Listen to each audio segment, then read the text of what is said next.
I called To order this August 7th meeting of the North Allegheny School Board, please rise and join us in the Pledge of Allegiance. I pledge allegiance to the flag of the United States of America and to the republic for which it stands, one nation, under God, indivisible, with liberty and justice for all.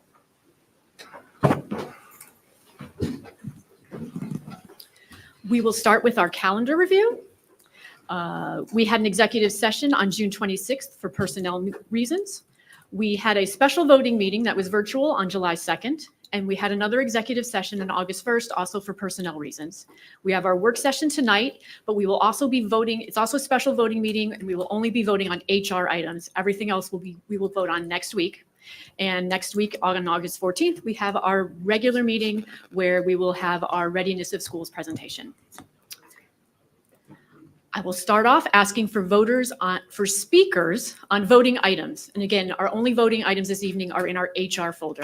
Do we have anyone who would like to speak for up to 2 minutes? Mr. Harrison.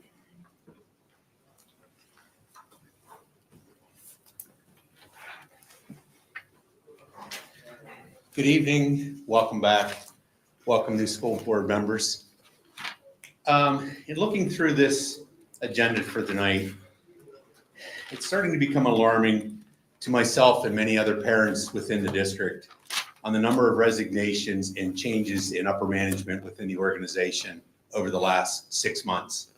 Tonight, you have 9 resignations and 3 retirements. 3 retirements, congratulations, great for those people. But my question comes really, what is changing? What is going on with us having such a turnover on upper administration positions? It's a question I think every board member should be having and asking. And unfortunately for Dr. Highland, puts him in the hot seat because he's the top guy.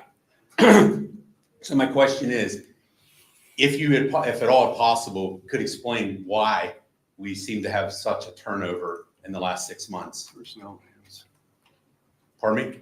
I said those are personnel items we can't comment on. Well, then let's put it this way. You guys can talk behind closed doors yourself and ask those questions to Dr. Highland. You should all have that same question. Thank you. Thank you, Mr. Harrison. Would anyone else like to speak for up to 2 minutes on any human resources item?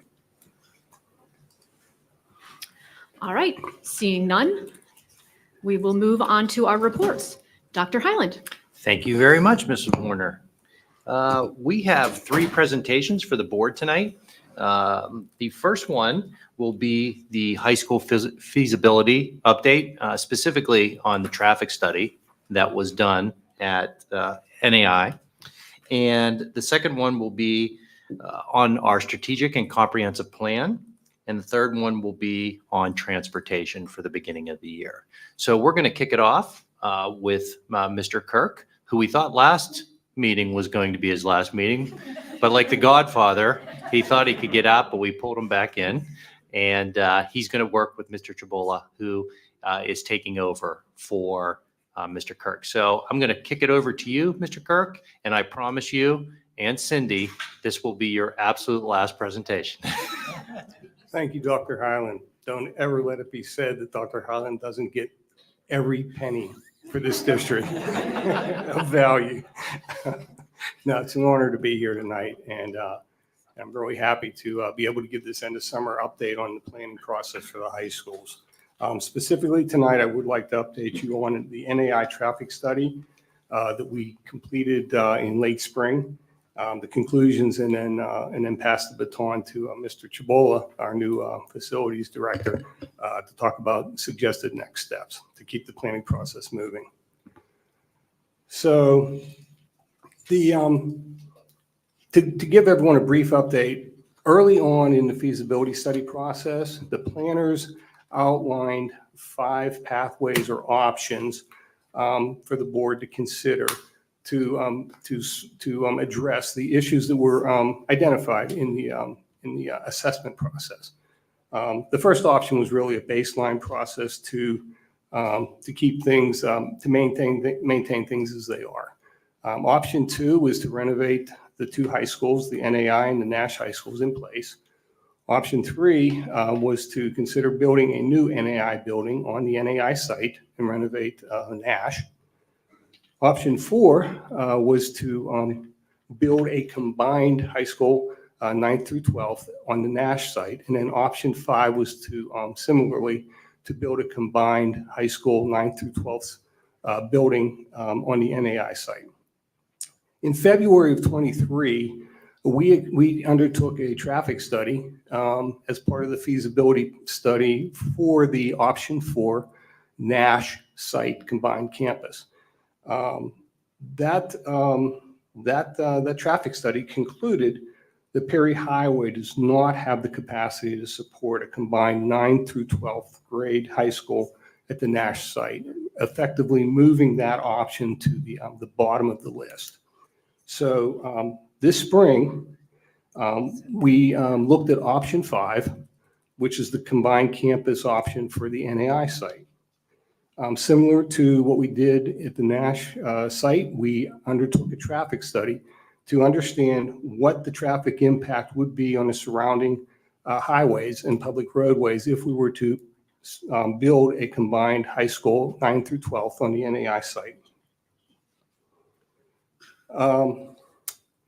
So in 2024, in April, this past spring, we went through a series of data collection efforts using remote cameras and such to understand the existing traffic volumes, to be able to determine what the impact might be if we combined the two campuses.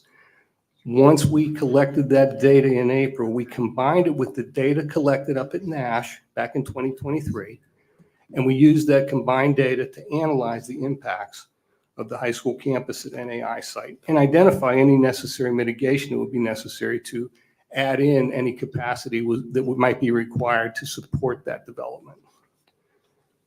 Could you flip ahead? So the data collection was done with remote control devices. It was done anonymously. And we also had traffic engineers on site to assure that the equipment was operating properly and to also observe any anomalies that might be occurring during the data collection process. On this map here, the traffic study intersections, we studied 6 primary intersections that serve the NAI campus. You can see on the ends, the red circles, there are 2 signalized intersections, one at McKnight Road entering Cumberland, and then one on Perry Highway, the signalized intersection there at the other end of Cumberland. Also further south on Perry Highway, you see the Hillview entrance to this campus. And then we also had traffic counts at all 3 entrances to the NAI campus site along Cumberland Road, across from Saginaw, Near, and also across from Cromwell. We'll come back to this slide in a minute. The traffic analysis identified a number of key impacts. Now, the impacts were very broad and very pervasive around the whole site. But most significant was the southbound Perry Highway approach at Cumberland Road, where the impact was staggering. We would be looking at a 3,000-foot queue length in the morning hours because of the traffic backing up, coming from the north to the NAI site and trying to make that left turn onto Cumberland. I think even more impactful than that was the overall intersection would actually drop from a level of service C to a level of service F. That's really an unprecedented issue that would absolutely have to be addressed. Westbound Hillview Lane at Perry Highway also would have a serious drop in the level of service from a C to an extreme F level of service. F's is the worst level of service rating that PennDOT allows. And then left turn lanes at eastbound on Cumberland, which would be headed towards Bassavant. Northbound left turning lanes at McKnight Road, and also westbound Cumberland Road turns, all projected to exceed their storage capacity. And anytime you see lanes exceeding their storage capacity, that's a signal that you need to build more lanes. So going back to the drawing here, just to point out to everybody, this is where the large queuing would be required here. This is the 3,000-foot queue that's headed southbound at Cumberland. Down at Hillview, severe backing here, and also backing here because of the traffic going around this backed up intersection. Traffic queuing along here on the right-hand side, trying to get into here along with the traffic coming in from the westbound side, would also back up dramatically. There was also failures of capacity here on McKnight Road at the left turning lane. So in terms of mitigation, the engineers determined that we would need hundreds of feet of probably dual turning lanes added to Route 19 here at Cumberland. Also turning lanes added here so that to support the left-hand turning lane along with signalization, full signalized intersection, which we don't have there now. In addition, we would need right turn lanes along Cumberland here to move the traffic trying to get into the site out of the through lane to allow traffic to proceed through Cumberland and continue on eastbound to Passavant and La Roche and beyond. Likewise, the same problem exists when you're moving from McKnight Road westbound on Cumberland and trying to make that left turn into the site there. Again, additional lanes would be needed there, an additional lane. So between the slip lanes along the western side of Cumberland and the eastern side, you would effectively be adding a third lane to Cumberland the entire length, because you would also need additional slip lanes, a right turning lane here to get back onto Perry Highway and to free up this left turning lane. So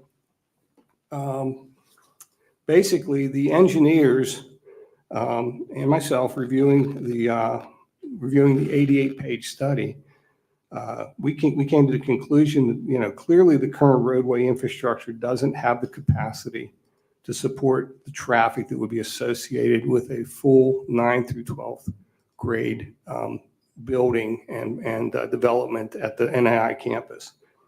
And that significant roadway improvements would be required to support the projected volumes of traffic for a combined campus, effectively making this somewhat impractical and moving it also to the bottom of the stack as far as preferred options.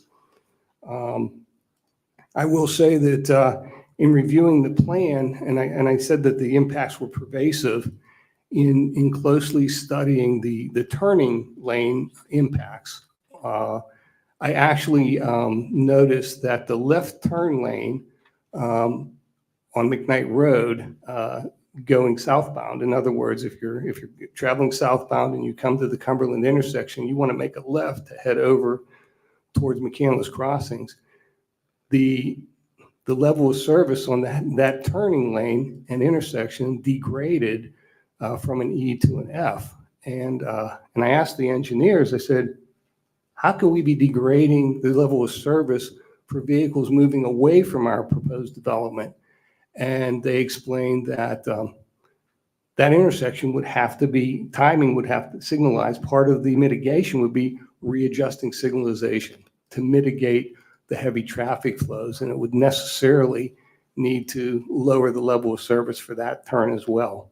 So when I say pervasive, and we talk about an entire intersection being level of service being dropped by from a C to an F, it's a very serious congestion issue that we would be facing. And so I'm sorry I don't have better news to share with you on that study, but I think it was well worth the effort. And I think at this point, I will pass the proverbial baton to my successor, Mr. Brandon Chabola, to talk about some suggested next steps to keep the process moving forward. Thank you, Mr. Kirk. Appreciate all the detail on that. I can't believe you managed to get 88 pages of a report in like 5 slides. With the detail you provided, that's impressive. You're leaving me big shoes to fill. Suggested next steps. Of the 5 options that we were given, option 2 was to renovate NAI and NASH. So we're suggesting that we look at that feasibility study again. And to do that, we should form building level steering committees and then move that up to an executive steering committee to critically evaluate the programs and the feasibility study that's already been done.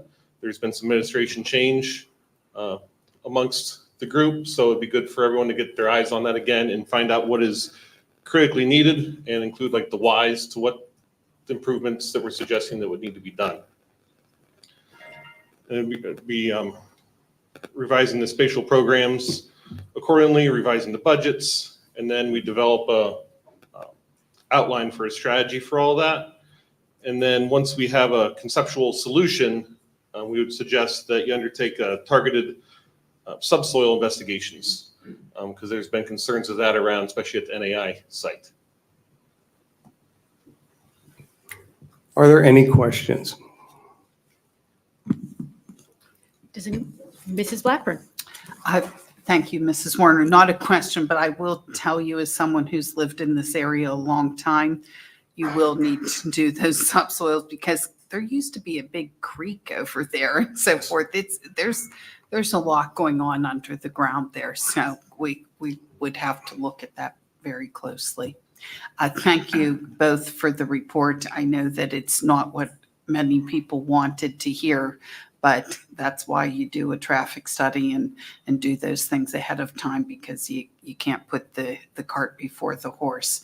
So we appreciate all of the information and thank you. And Mr. Kirk, we're all going to be devastated when you leave because your knowledge has been unbelievable throughout your years here. So we appreciated all of your work and thank you very much. Others?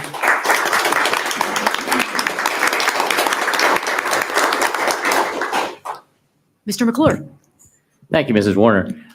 Just one question for the building level steering committee and the process going forward. Is this still continuing our relationship with Weber Murphy Fox for that? They've done good work so far and seem to have kept us on track. Yes, for the level, the steering committee and revisiting everything, it would still be with Weber Murphy Fox and Tower Engineering. And then when we finish that entire evaluation, that's when we can look at doing an RFP to decide the architects and engineers that we want for the project. And it could possibly still continue to be Weber Murphy Fox and Tower. Ms. Hardy? Thank you, Mrs. Warner. Thank you so much, Mr. Kirk, for this presentation. I really appreciate it. It certainly sounds definitive. I just wanted to be thorough and ask a couple of questions. As a person who does not have a background in traffic or traffic studies or roads in any shape or form, adding a lane to a road is a significant undertaking and would be outside the scope of anything we could possibly do as a district, right? It's definitively, sorry, no way. Correct? You can do anything with money. It would be millions of dollars. Okay. Understood. Appreciate that. Okay. And then we're going to have a presentation on transportation.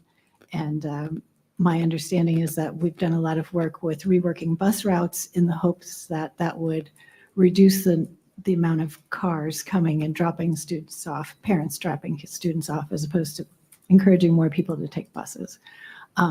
Given the information that we have, it sounds like even under ideal circumstances, putting the two high schools together on one campus would be still too much traffic, even if everyone took the bus.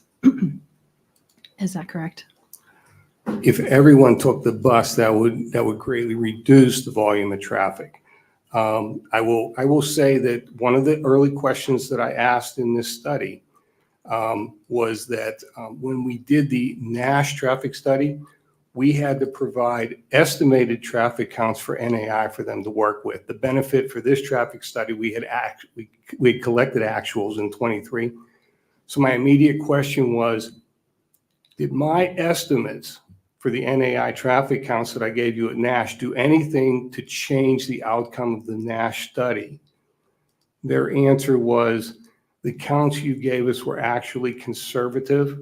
When we did the actual counts at NAI, the traffic counts were actually higher. You used lower counts than you actually estimated for that study. So, and the traffic engineer explained to me from CEC that school districts are encountering this problem all over the state, this uptick in parental drop-off. And I can't tell you what's driving it. I've been given different suspected issues, including the change in work-life balance and parents working from home and wanting more face time with their children. And so I'm not sure that I don't think the busing strategy will solve the problem, in short. Understood. My best suggestion, yeah. I appreciate that, Mr. Kirk. Sorry, one last question. It sounds like just even the way things are now, our two high school campuses create traffic issues for our neighbors, for McCandless, for the greater neighborhoods. And I would hope that if we do anything at the high schools, that we make some effort to mitigate and improve in general traffic flow, even if I'm sorry, if that makes sense. If we can take whatever we learn from this traffic study and make improvements for. These traffic studies will be an invaluable guide for us as we proceed with development plans for the sites. Thanks. Certainly. Thanks so much, Mr. Kirk. Appreciate it. Anyone else? I want to build on Ms. Hardy's last question. I know that when we did the renovations at Franklin, we did add a left turn lane in front of the school there as part of that renovation, didn't we? And a right turning lane. Yes. So there's a possibility that we may be able to do something similar when we renovate the NAI campus, I'm hoping. Oh, sure, to improve the situation, right. That would, because anyone who drives there now knows it's not pretty at drop-off time in the morning at NAI. So look, I'm glad that we'll be able to use the study, and that I know, like, adding, 2 turning lanes on Perry Highway South, not feasible, but alleviating that traffic right in front of that neighborhood and getting into our building, I'm hopeful that those are something we can take care of with our renovation.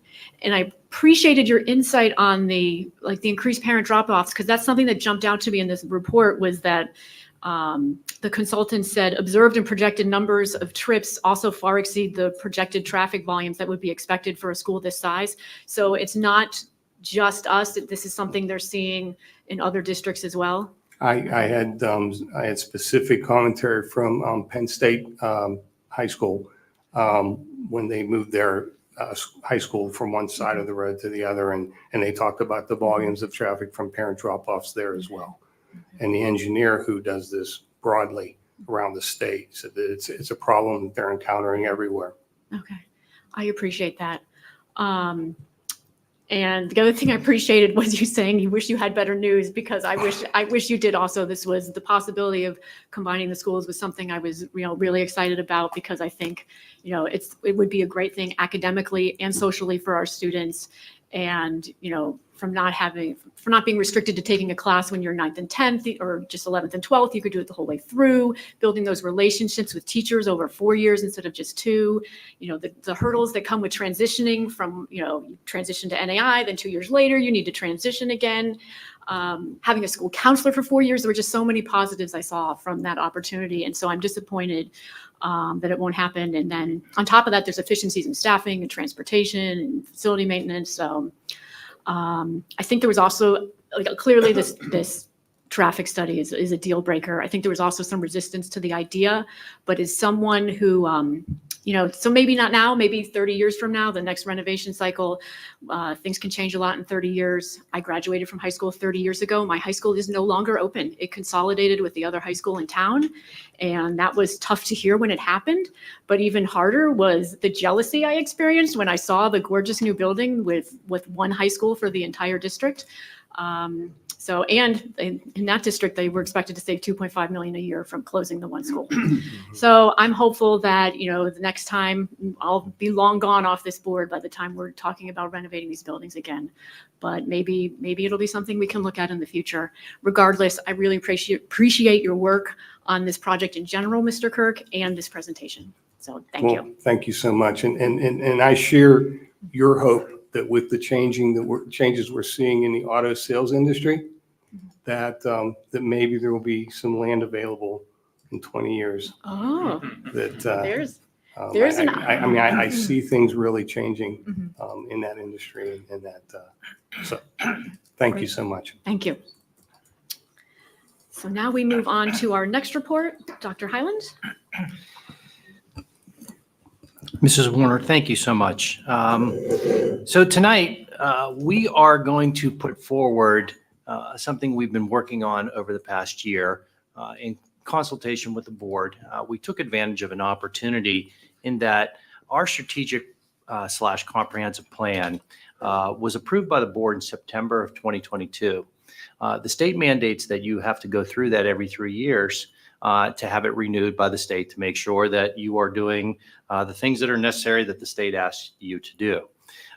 So we kind of took advantage of that situation to refine our plan, being that we have a new superintendent, being that we have new board members, and some changeover in the team. And so we waited until after the election to work with this newly constituted board.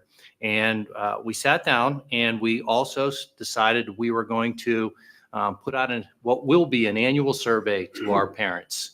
On a yearly basis, we want to be able to find out what our parents are thinking, what our students are thinking, and how can we incorporate that into getting better and continuously improving. And so over the past year, we took advantage of that opportunity. And as we did that, we came up with 5 key principles. And if you can move on along to the 5 key principles. The 5 principles were, number 1, we wanted to set goals that were respective of the excellence that is North Allegheny.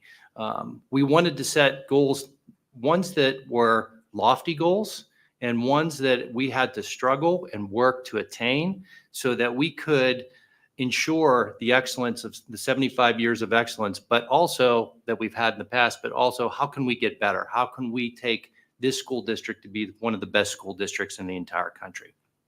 Another key principle was that oftentimes when you look at some of these strategic or comprehensive plans that are out there, they have a lot of tasks to do, but they don't necessarily have measurables. And so we thought that having metrics to determine whether we were actually meeting our goals was significantly important. When you have metrics, you have the opportunity whether you are making growth or whether you're not making growth. And that was extremely important. Another key principle was that we wanted to be transparent with our community. Sometimes North Allegheny gets the knock that we only share all the good things. We don't necessarily share areas for improvement. I think with this plan, we are going to put it all out there for everybody. The good, and the things that we have to work on. And we are going to have what I refer to as for the administrators, our Super Bowl, when we present what I will talk a little bit later about as our bound scorecard. We're going to put our numbers out there for the community so that they can see whether we are making progress or whether we're not making progress. If we are, we're going to continue to raise the bar. If we are not, we're not going to be ashamed that we didn't meet a target or goal. We're going to continuously work to get better. And the notion that we're not going to share when we have opportunities to improve, I want that to disappear because the only way you get better is to recognize when you have areas to grow. And so it leads into the next key principle, which is continuous improvement. We want to get to a final destination, but the journey along the way has to be about getting better every single day. And that's the mantra that we want to have. And then finally, we wanted to be able to make the results and our plan user-friendly, because sometimes when you look at the comprehensive plans that are out there for other districts, they're a bunch of pages and they're really hard to read, and then people don't necessarily have time. They want to get right to it. They want to see whether you're making progress or whether you're not making progress.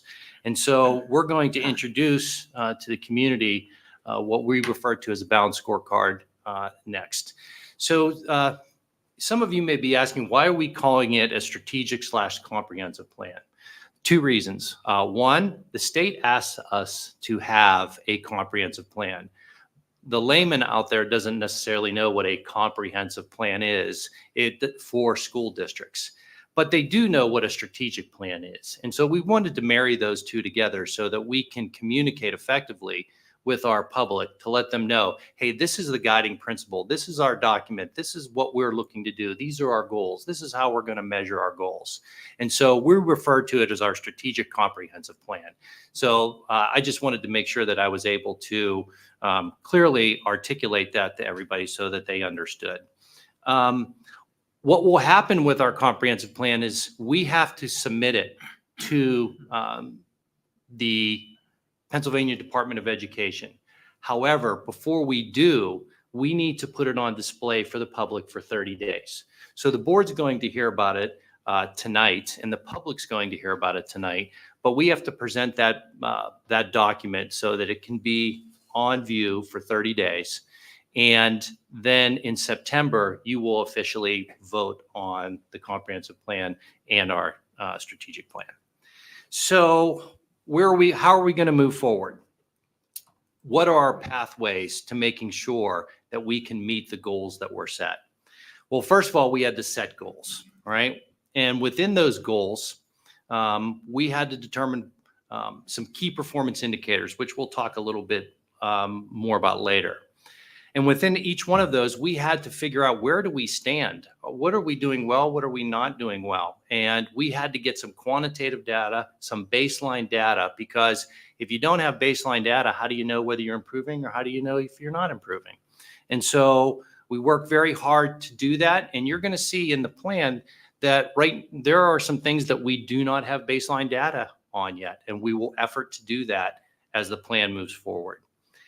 With each one of the 5 goals that we're going to talk about tonight, we have identified goal leaders that will be responsible for making sure that those goals are implemented. Ultimately, I have the responsibility of making sure that happens, but I can't do that by myself. And I have a wonderful team of administrators that are going to help us do that. Within each one of those, we are going to set teams within each one of those key performance indicators, and our administrators have had the opportunity to review some of these things, and I think they're ready to get started on some of the action plans that are associated with these key performance indicators. We are going to measure our performance, and we are going to come forward to the board, and we are going to show you whether we are doing well or whether we're not doing well. We're going to come before the public, and they're going to be able to see in a very clear format whether we're measuring up or whether we're not. And then we're going to communicate that performance on an annual basis. We started this year by having our building level administrators, our principals, come up and talk about their scores. And for some of them, it was very, it's not an easy thing to do, to put yourself out there and show what the performance is in your building. But we have to get people to feel comfortable with coming up and saying, how do we get better? And so that's going to happen again on a yearly basis. We want our community and we want the board to hopefully validate our successes, but also tell us when we're not successful and suggestions about how we can get better as a district. And then if we do have areas where we have to grow, we're going to adjust those action plans. It's kind of like the continuous improvement plan: study, do, act. And it's a continuous cycle, and that's how we get better each and every year, because our kids deserve us to get better each and every year. Next slide. So what is a balanced scorecard? And we're going to show you a little bit. Essentially, it's a scorecard. How are you doing? It's that simple. We have some bullets here. It will guide and measure our progress as a district. And hopefully we'll be able to demonstrate whether we are meeting our goals or not. What it does too is that when we say balance, it aligns all the goals from the district that everybody in each one of our different departments or buildings are going to be able to see what the other departments are doing. I will tell you, I was in North Allegheny for 10 years prior to being superintendent as a principal at NAI. And one of the things that I think is really necessary, and I found this out when I went and talked to all the buildings when I first came back as superintendent. And when I went around to each one of the buildings, I asked them to close their eyes. And I asked them to, how many of them could list 5 of our goals? And I was waiting for hands to go up, and I got nothing. I said, how many can name 4 goals? How many can name 3 goals? And we went down. And eventually, when we got to 1 or 2 goals, we had some people put their hands up. I don't know how you can move forward if you don't know where you're supposed to be going. And so I think it's incumbent upon us to make sure that we communicate these goals extremely effectively so that people understand what it is that we're trying to accomplish as a district. And a balanced scorecard will help us align those goals and get everybody on the same page. Next slide. So what are our goals? The first one, obviously, we are here for academic excellence. And the first goal is to ignite academic success, exceeding regional and national standards by combining innovative teaching methods and a rigorous curricula that challenges students to stretch their potential. Goal number 2, continuous learning. Our commitment to relevant, enriching staff development that fosters a culture of excellence for all. One of the things that I think was really important is making sure that students have a voice. We do a really great job of having our students sit on the school board and give us feedback, and we value that and we treasure that.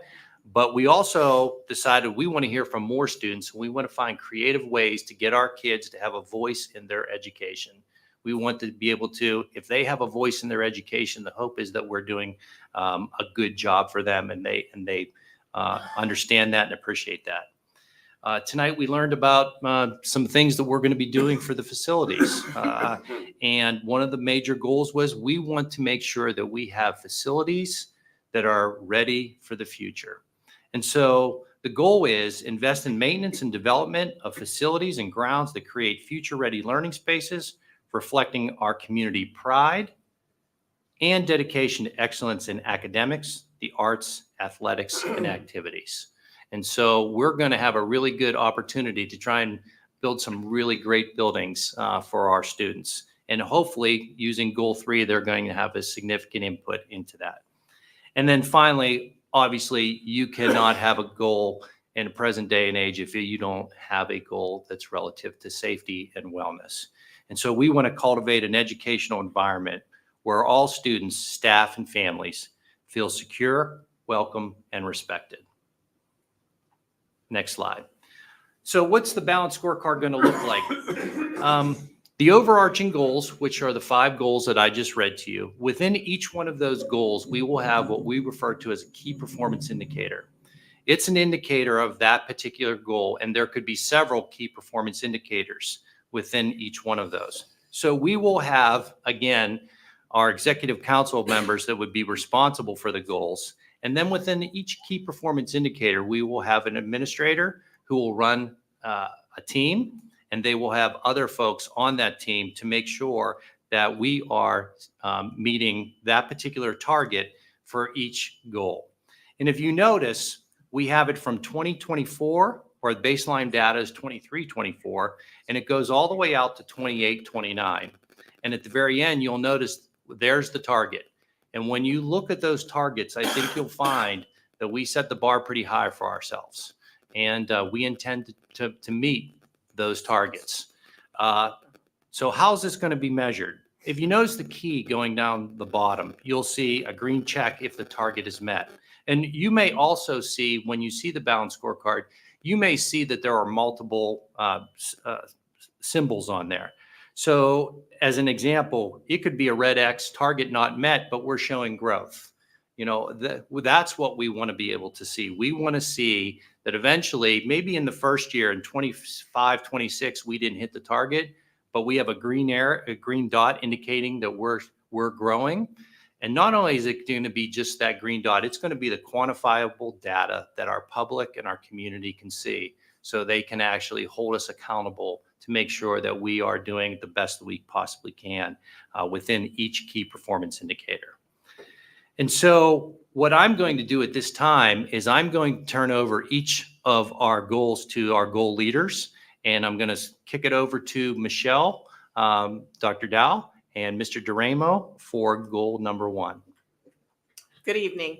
Mr. Duramo and I are basically the goal leaders for academic excellence. So the first 4 key performance indicators all deal with PVOS scores.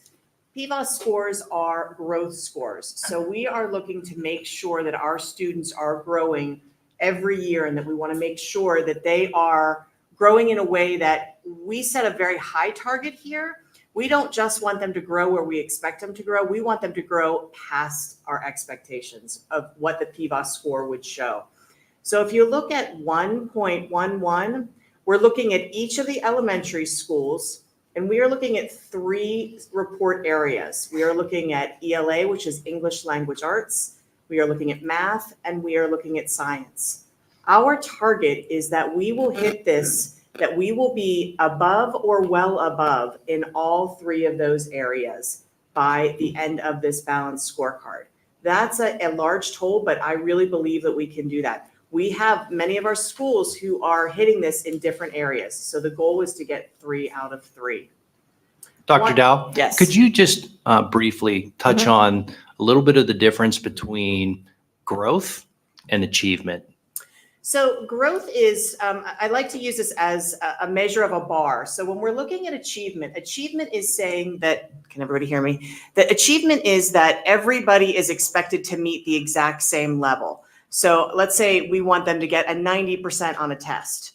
That would be an achievement level. What we're looking at is a child's performance from year to year and looking at a measure of growth during that year. So not everybody will have a same ending result, but we want to make sure that everyone is growing as expected during that time. And that's really key because students aren't coming in, they're not all at the same level. We want to make sure that they are growing throughout that year.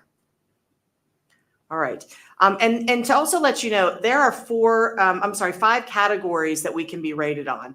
So we have the highest is if someone is well above, we have above, meets, below, and well below. And our goal is to hit those 2 top categories, which is above and well above. For middle school, we're looking at 4 target areas. And the difference there is that we are still doing our English Language Arts, our math, and our science. But we also have a report at middle level for our Keystone Algebra scores. So again, we are hoping our 3 middle schools will hit 4 out of 4 of those targets in the well above and above area. At the high school, we are looking purely at keystones. We are looking at literature, Algebra 1, and biology. So our target here is to be 3 out of 3. And finally, 1.14, we think this is very important. We want to look at our subgroup categories, not just at each individual building. And 3 subgroups that we will be looking at are students that have IEPs, students that are in our socioeconomic disadvantaged category, and our English language learners. And again, we're looking at ELA, math, and science for all there. So we are hoping for a 3 out of 3 target in the well above and above category.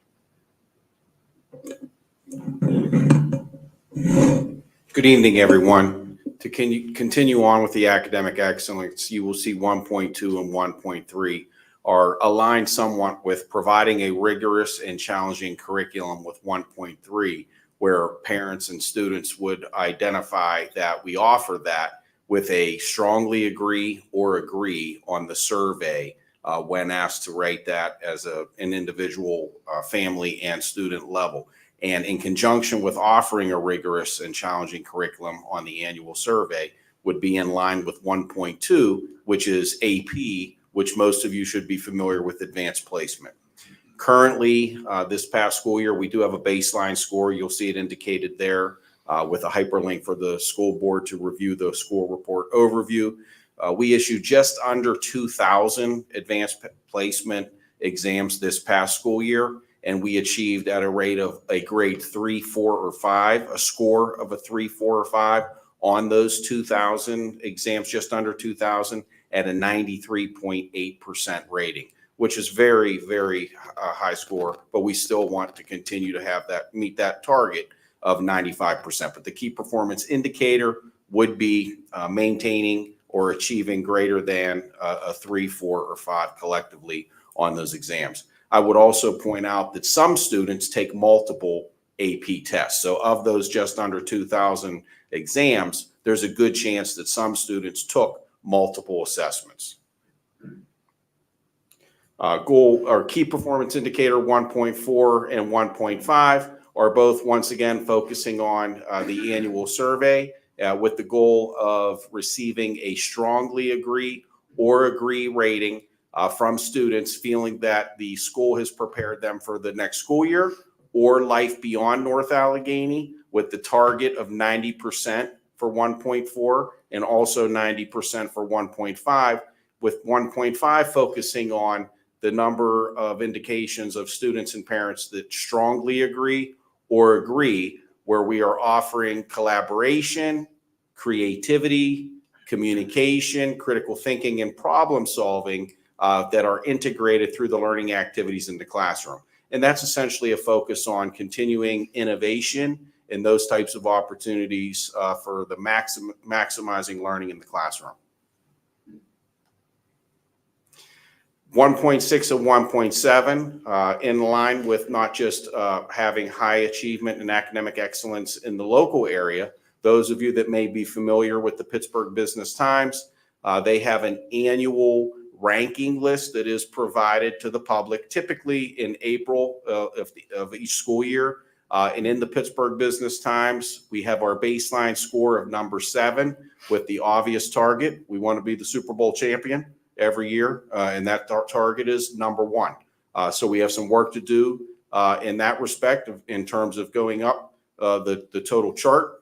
But that is our goal, not only to compete locally, but also with 1.7, a national ranking with the U.S. News and World Report, with the metric with the U.S. News and World Report.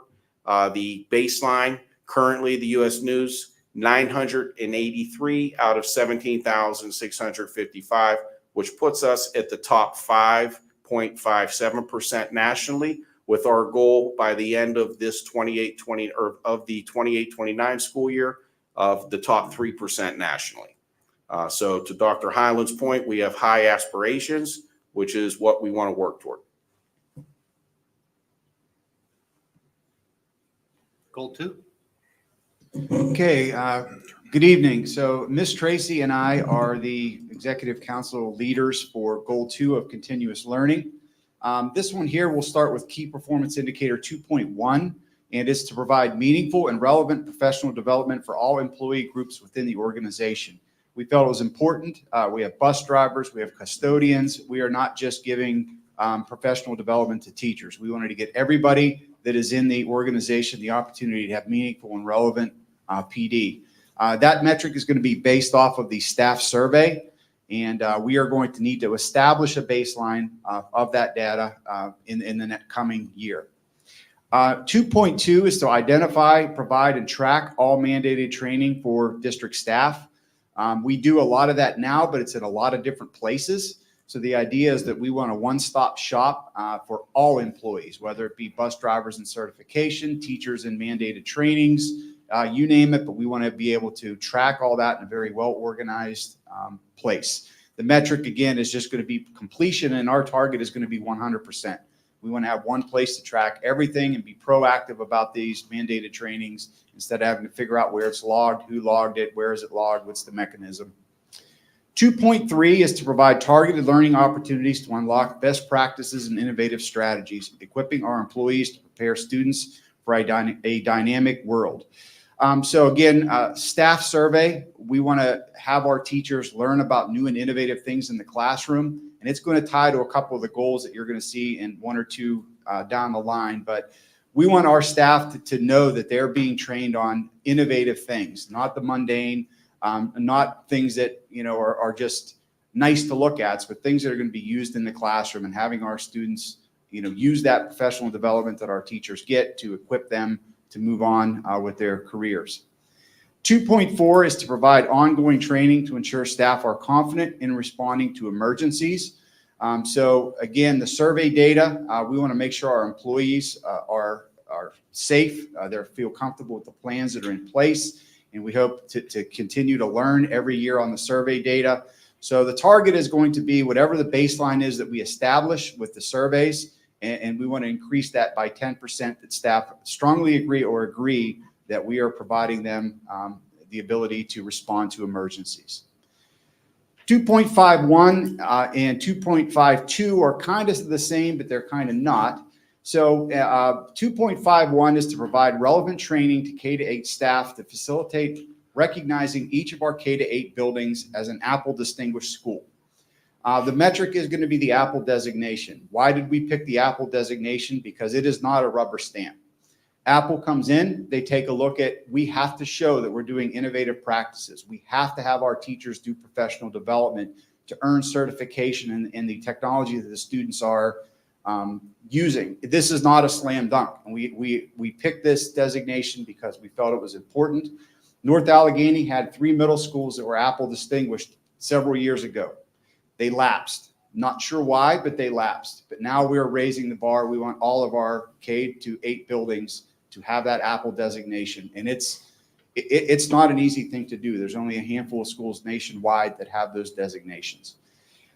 To the flip side of that, what about our 9 through 12 buildings? So we're really not sure where this is at, but the target says provide training to 9 to 12 staff to become accepted and actively participate in local, regional, or nationally recognized professional organizations that embody innovative educational practices. The way I describe this right now is we are window shopping. There are many organizations that do innovative things and want North Allegheny to be part of their organization. We need to decide what one of those organizations or several organizations that work for North Allegheny. There are several big name ones in the area. And when we came up with this goal, we don't want our district to go to South Fayette, to Seneca Valley to see great things happening. We want people to come to North Allegheny to see the great things that we're doing. So we have already started looking at avenues to figure out what professional organizations we want to have a part of. But whatever that is, we want to be accepted. These, again, it's not, we're going to sign a piece of paper and you're in. You have to earn getting into these organizations. It's not, just get it done. But we will, within the 5 years, hopefully have one or multiple professional organizations that we can be a part of and actively involved in, so that NA gets on the map for being innovative and a top tier innovator in the region and nationally.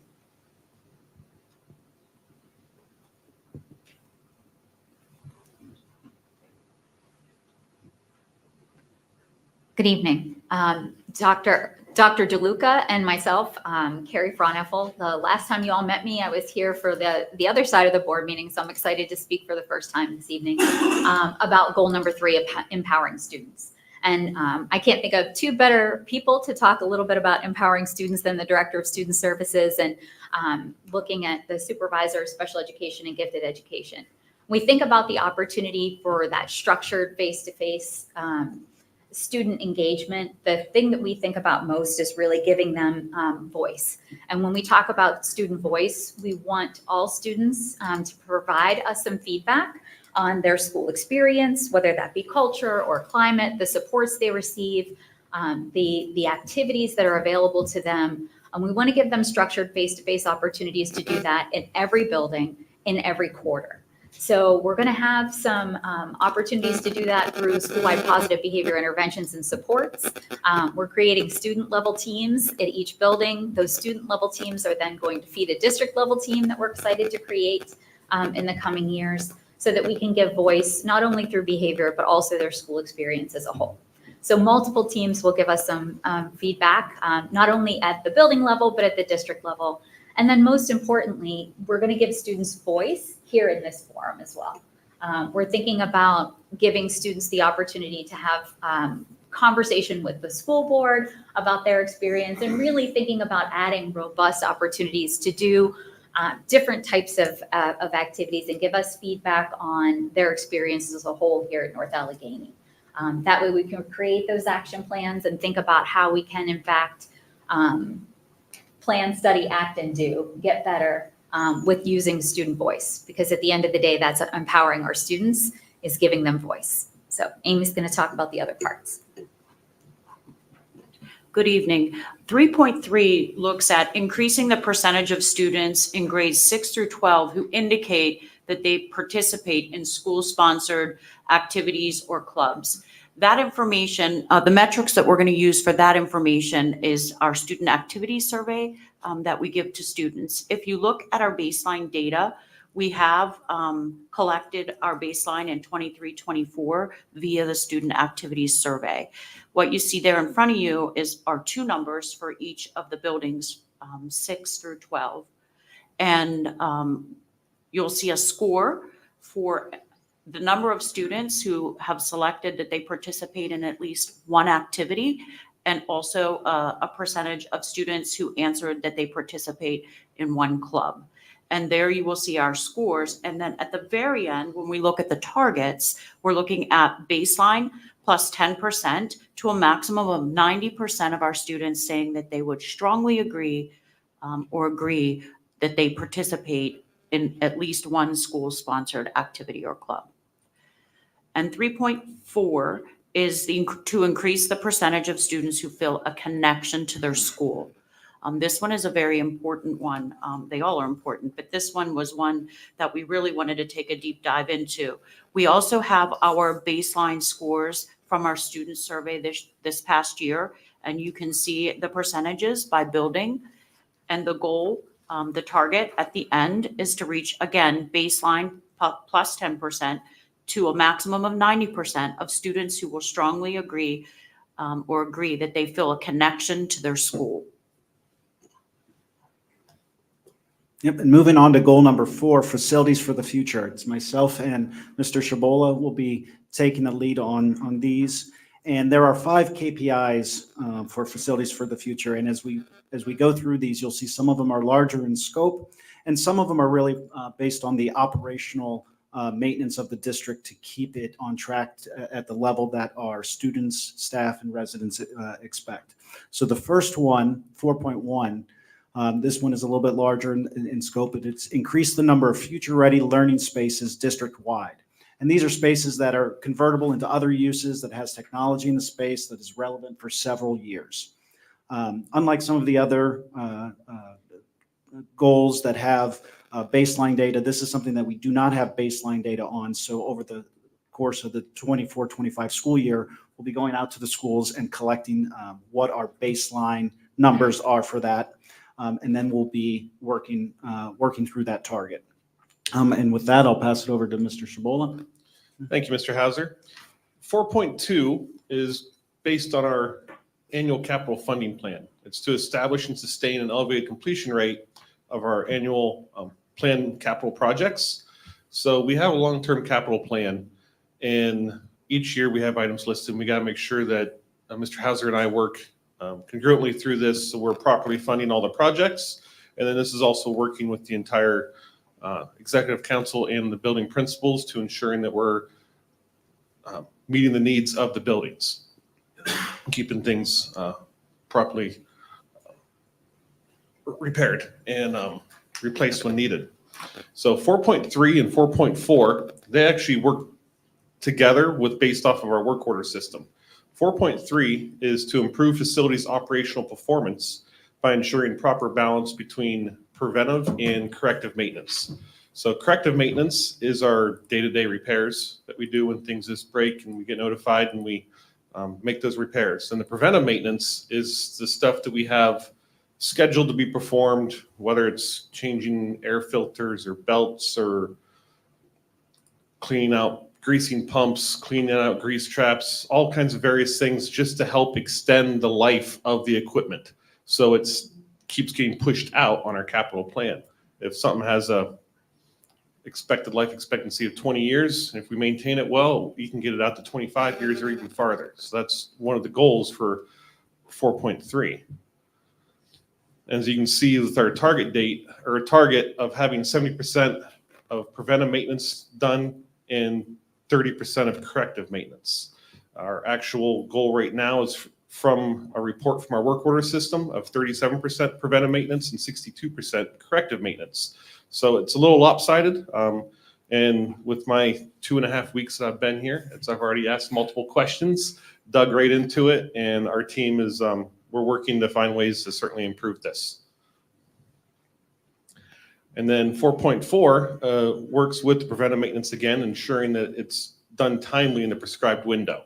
So if we are issuing the preventive maintenance item to be done within a certain amount of time, we want to make sure it's done then. And if not, we need to reevaluate why it isn't. We're looking to have 95% of our preventive maintenance work orders done within 3 days of that prescribed time. And we're working with looking at our reports to develop a baseline for that. And then we can continue working to improve that as we move forward. Yep, and that all ties into goal 4.5, which is increase the percentage of students and parents that strongly agree or agree that our facilities and grounds for academics, athletics, and arts and activities are clean and in good condition. This is something that we were able to get some actual data on, so some baseline numbers, but we want to continue to see those grow over the course of the next 5 years as we increase the number of future-ready spaces, as well as right-size our preventive maintenance program. So thank you.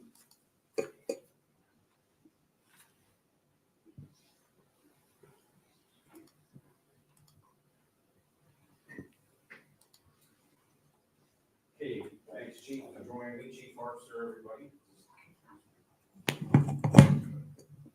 So goal 5 is obviously safety and wellness, and Chief Harpster here is in the audience. 5.1, I'm not sure how familiar everyone in the audience may be with the dissemination and completion of surveys, but I think the baseline scores here are an indicator of the collective efforts of the community and the employees of the school district, obviously prior to the administration of the survey, but also with the addition of Chief Harpster. And I know some people in the audience that are going to help to increase this level of trust in the school district and in our way of keeping everybody safe.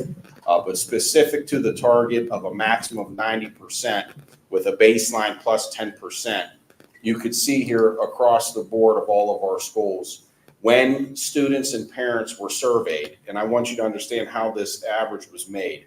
The students took the survey, the parents took the survey, and then those percentages were averaged together. And you could see over 90% across the board that the students and parents in our community feel that their schools are safe and secure.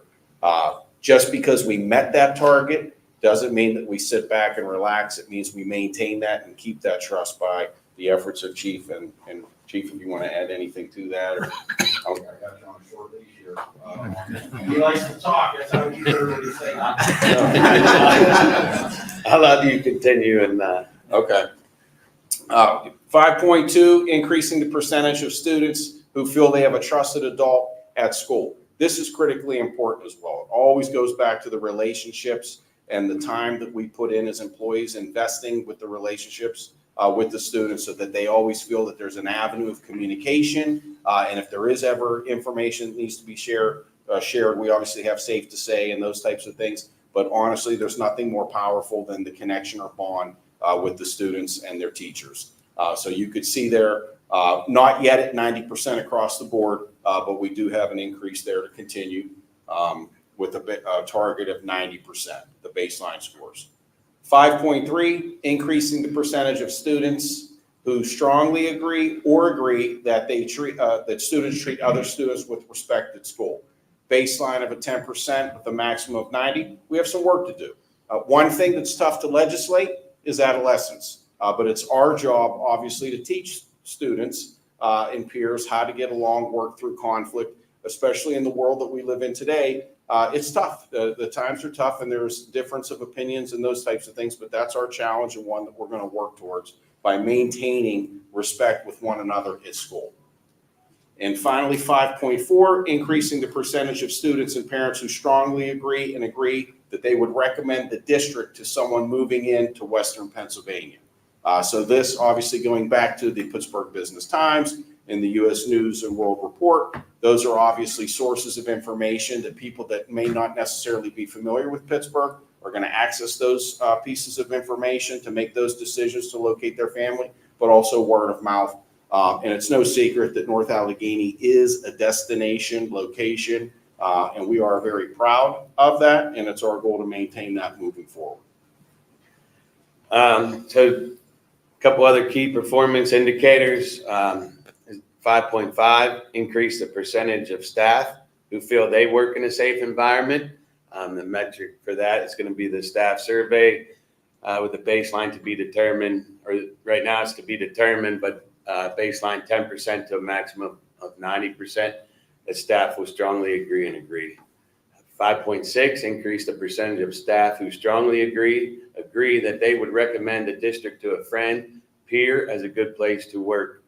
Also part of the matrix is the staff survey, and baseline 10% to a maximum of 90%. Staff will strongly agree. And working with the addition of all the officers and having officers in each school to be able to work hand in hand with the staff in the school, with administration to make the school safer, make everybody in that building feel much safer, having them with them. Thanks, Chief. Thank you. If you go to the last slide. So first of all, I would like to thank the board for the amount of input they have given our administrative team to move forward. We believe that we have taken your input and added it to this plan. And what I've said this numerous times to the board, the school board is the best focus group that you can get, because they have been elected by our community as the leaders of this district, and they're responsible for setting the vision for this district. And through these goals, through these key performance indicators, I think, we live in a divided time, whether you're Republican or Democrat, whatever. But when you can have 9 people come together and say, these are our goals, these are our key performance indicators, it shouldn't matter what happens in the next election. We have 9 people that have come together and said, these are the key performance indicators for our district. This is where we want to go. These are the goals that we have set, and we're going to be there to help support you to meet those goals and those key performance indicators. So I'd like to thank the board for the input they gave our team as we went through this process. Assuming that the board says, yes, we're a go, we plan on communicating. Obviously, we started tonight by communicating with our community. We plan on sending out information to our community via the NA communicator. And then I plan on going out and talking at coffees along with my team and at SPLC and every other acronym that you can think of for the North Allegheny School District, so that our community is well aware of the lofty goals that we have set.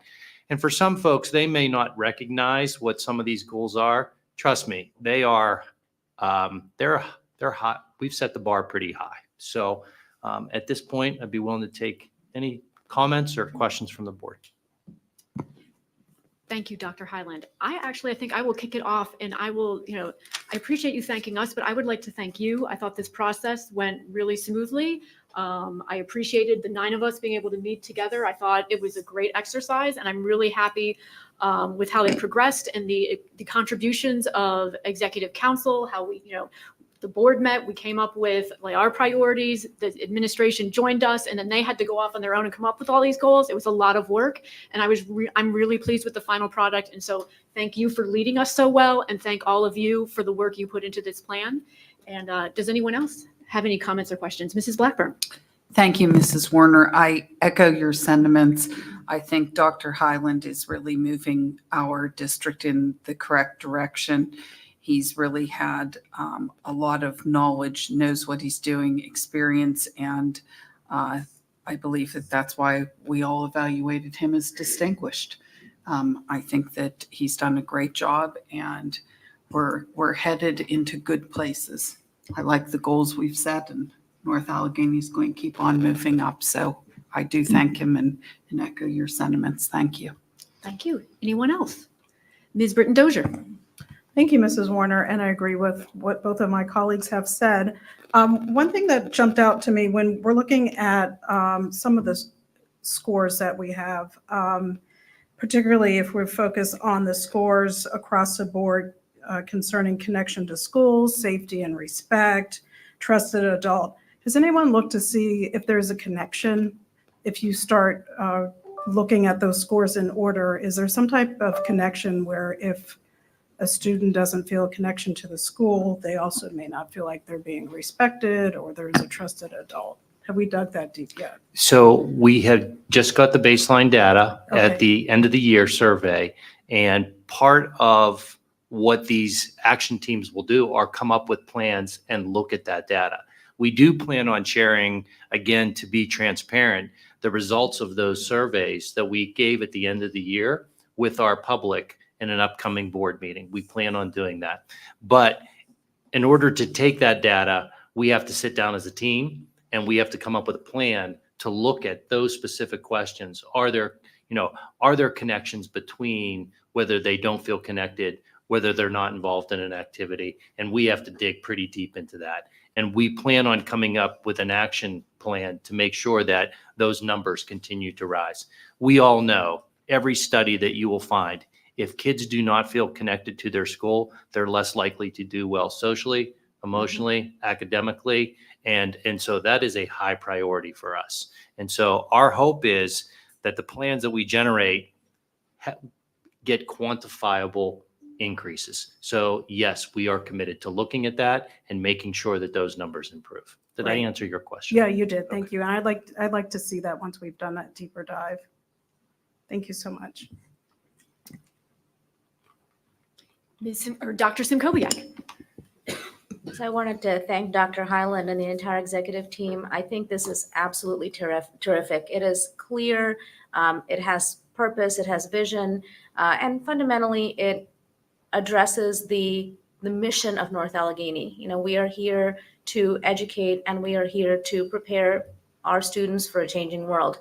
So I think this actually gets at the fundamental mission of why we all exist in this space right now.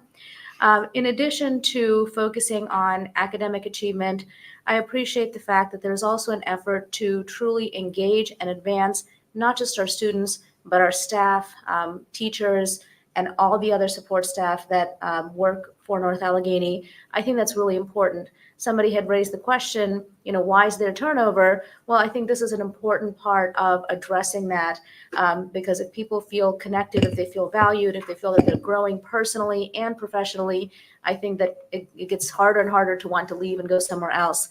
It took a lot of effort. It took a lot of vision. And I really think that the end product, well, I won't call it the end product, the current product is fantastic, even from our perspective as a board. And as the executive team, we will continue to modify and improve this going forward as the need arises. But thank you all again. The process was really satisfying for me personally, and I really hope that the vision that we've laid out here in the strategic plan serves our stakeholders well, our students, our staff, and our community. Dr. Gibbs. Thank you. Just very briefly, I want to second what Dr. Simkowiak just said. I agree with it wholeheartedly. I want to thank Dr. Highland as well. But I want to just add that, as you said, the goals are very lofty. And you can't set such lofty goals unless you have confidence in the staff that they're going to be able to achieve those goals, right? And so I think that setting these goals is a testament to the trust that you have, that we have one of the best staffs of any school district around, and that they have the ability to meet these lofty goals. And so I agree with that, and I applaud that, and I'm excited by this. Mr. McClure. Thank you, Mrs. Warner. Thank you to the administration and the rest of the board members here and board leadership particularly too, to get to this point, because we went through exercises as a group to try and rate the various important issues. But this is the first time, I've been on the board over 8 years, I guess, and this is the first time that I get this. It always has seemed this comprehensive plan thing is out there and kind of this behind the curtain kind of thing. This is really in our face, and I think going to be measurable and fun and instructive to see it followed and see how it develops. So thank you for everybody's effort. Anyone else? I would just also like to add, we collect a lot of data through, PSSAs and Keystones, and we asked all kinds of questions on our survey that we gave out to staff or to students and parents. And all that data is important, but I really like the items that we picked to focus on in this comprehensive plan. And when I went through this, I made some notes on things that really jumped out at me, and I wasn't planning to bring any of them up. But since he is here this evening, I just wanted to highlight two of these goals that are very important to me are the percentage of students who feel they have a trusted adult at their school, and the percentage of students who strongly agree that students treat each other with respect at school. And since Dr. Shute is here, I just want to highlight how well McKnight Elementary did on those two items, and especially on the treat students with respect. The McKnight just knocked it out of the park compared to the other buildings. So thank you so much for that. So I appreciate that work you do and all the work, as my colleagues have said, that our staff does. We're very grateful for it. And now we still have one more presentation to go. Dr. Highland. I'm going to turn it over to Mr. Mergen and his newly constituted team. Good evening. Thank you, Dr. Highland. Excuse me, I sat here too long without talking. I invited my team here tonight because I wanted you all to see the faces of the team that put in all the hard work that is going to, it's going to show very shortly. We worked very hard to make improvements to our bus routes and provide better service to our students and our families. And I'd like to start with our new manager of customer service, routing and operations, Mrs. Stephanie Richards.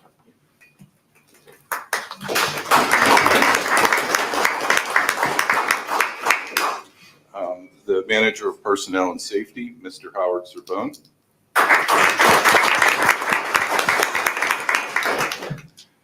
And the routing and operations specialist, or what we refer to as our routing guru, Mr. Joe Boring. And not here tonight, we have a new transportation secretary, Mrs. Erica Bloomer. She was added to that was a new position for our department, and she was added to add just an additional layer of customer service for our families. And team, please feel free to go after this presentation. I know you're going to have to be at work at 5:30 in the morning, so I appreciate your time.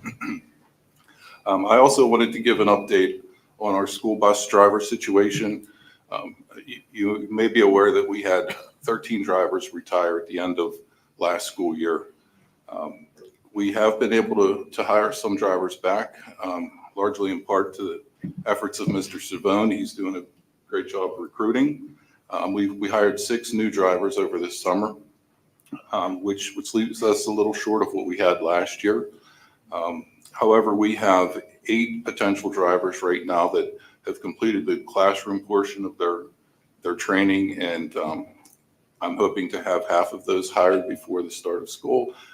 If not, it will be shortly after, and potentially 4 more within a few weeks of start of school.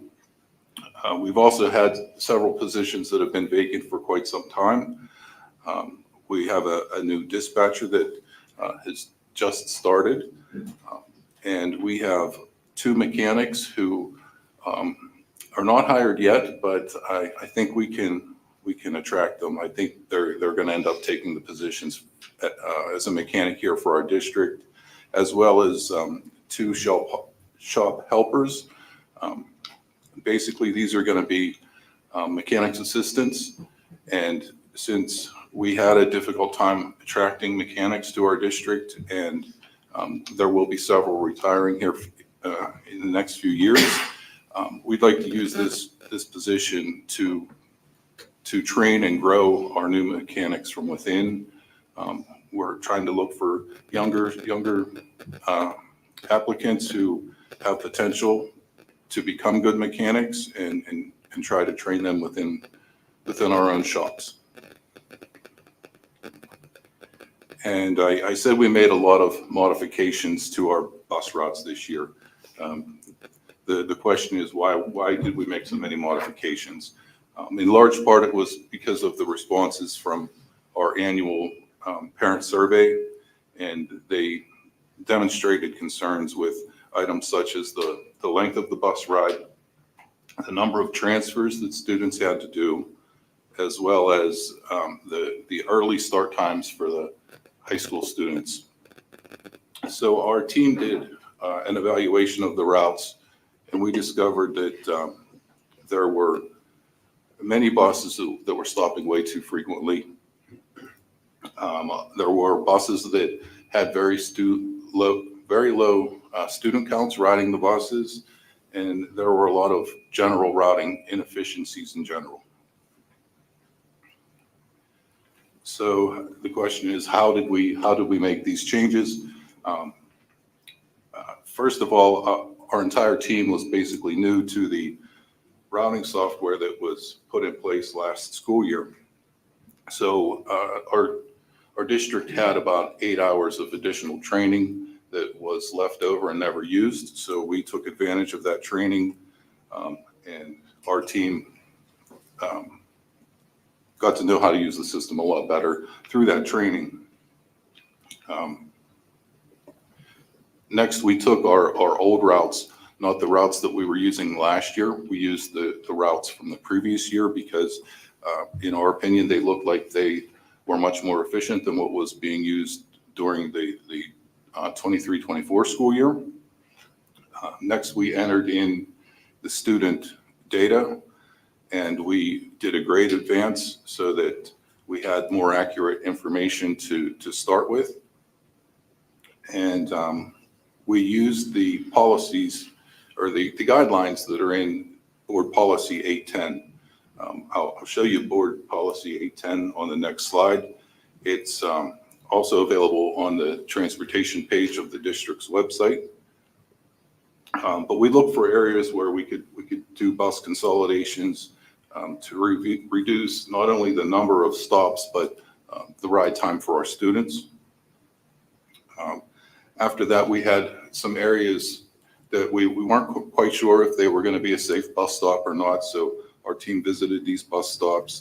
Were there any potential concerns? And after visiting them, we were able to confirm that all of our stops are safe bus stops and legal bus stops, of course. These are the guidelines that we used. I won't read them all to you. They're available for you to read yourself, but there are 3 that we focused on. The first one was the first bullet: students required to not walk no more than 3/4 of a mile from their property to the bus stop or school. And we didn't go quite to 3/4 of a mile. I believe the furthest a student has to walk to a stop is 4/10 of a mile. So it's less than half a mile. Next is bullet 3. District buses will not travel into streets or roads terminating in a cul-de-sac or dead end unless required by state regulations. This is where we saw a lot of our efficiencies by eliminating a lot of the stops that were in cul-de-sacs. And that's where we saw our greatest consolidation of bus stops by following this policy. And then the final one is the last bullet. The Transportation Department will develop an annual plan for eliminating or consolidating bus stops. And the next few tables will demonstrate that our team has definitely done that this year. The results of our changes, there are fewer bus stops due to consolidation of bus routes, fewer buses required to provide service to each school, shorter ride times for our students in general, and fewer transfer buses are necessary now. The next few tables here will show you the numbers of bus stops and bus routes, or bus runs, I'm sorry, that, my hand's getting tired here. Thanks. Thank you, Kermit. So this slide shows the number of stops that were eliminated for each elementary school. It varied between schools depending on how many could be safely combined. As you can see in the highlighted column, we had about a little over 583 stops between all of the elementary schools eliminated, which in making those consolidations, we were able to eliminate 9 complete bus routes for our elementary schools, which was about 12% of our bus routes. For the middle schools, we eliminated about 167 bus stops, or 21% of the bus stops. And this one's the biggest one for us. The middle school number of reduction or buses we were able to reduce. There were 14 routes that we completely eliminated from the middle schools. And this is important to us because last year we weren't able to provide shuttle service for our students going at 3:05 from our middle schools to other middle schools for athletic practices. We were actually contracting that work out to various companies, including coach bus companies. So by being able to incorporate these shuttles into our own routes, it's going to save the district a lot of money as well. And the final table is for the high school. We reduced the number of stops by 235, and the number of bus runs that we had by 4. With the high school, we could have eliminated a lot more than 4 bus routes. However, our focus for the high school was to try to decrease the ride time for our students, and we wanted to push back the pickup times as far as possible.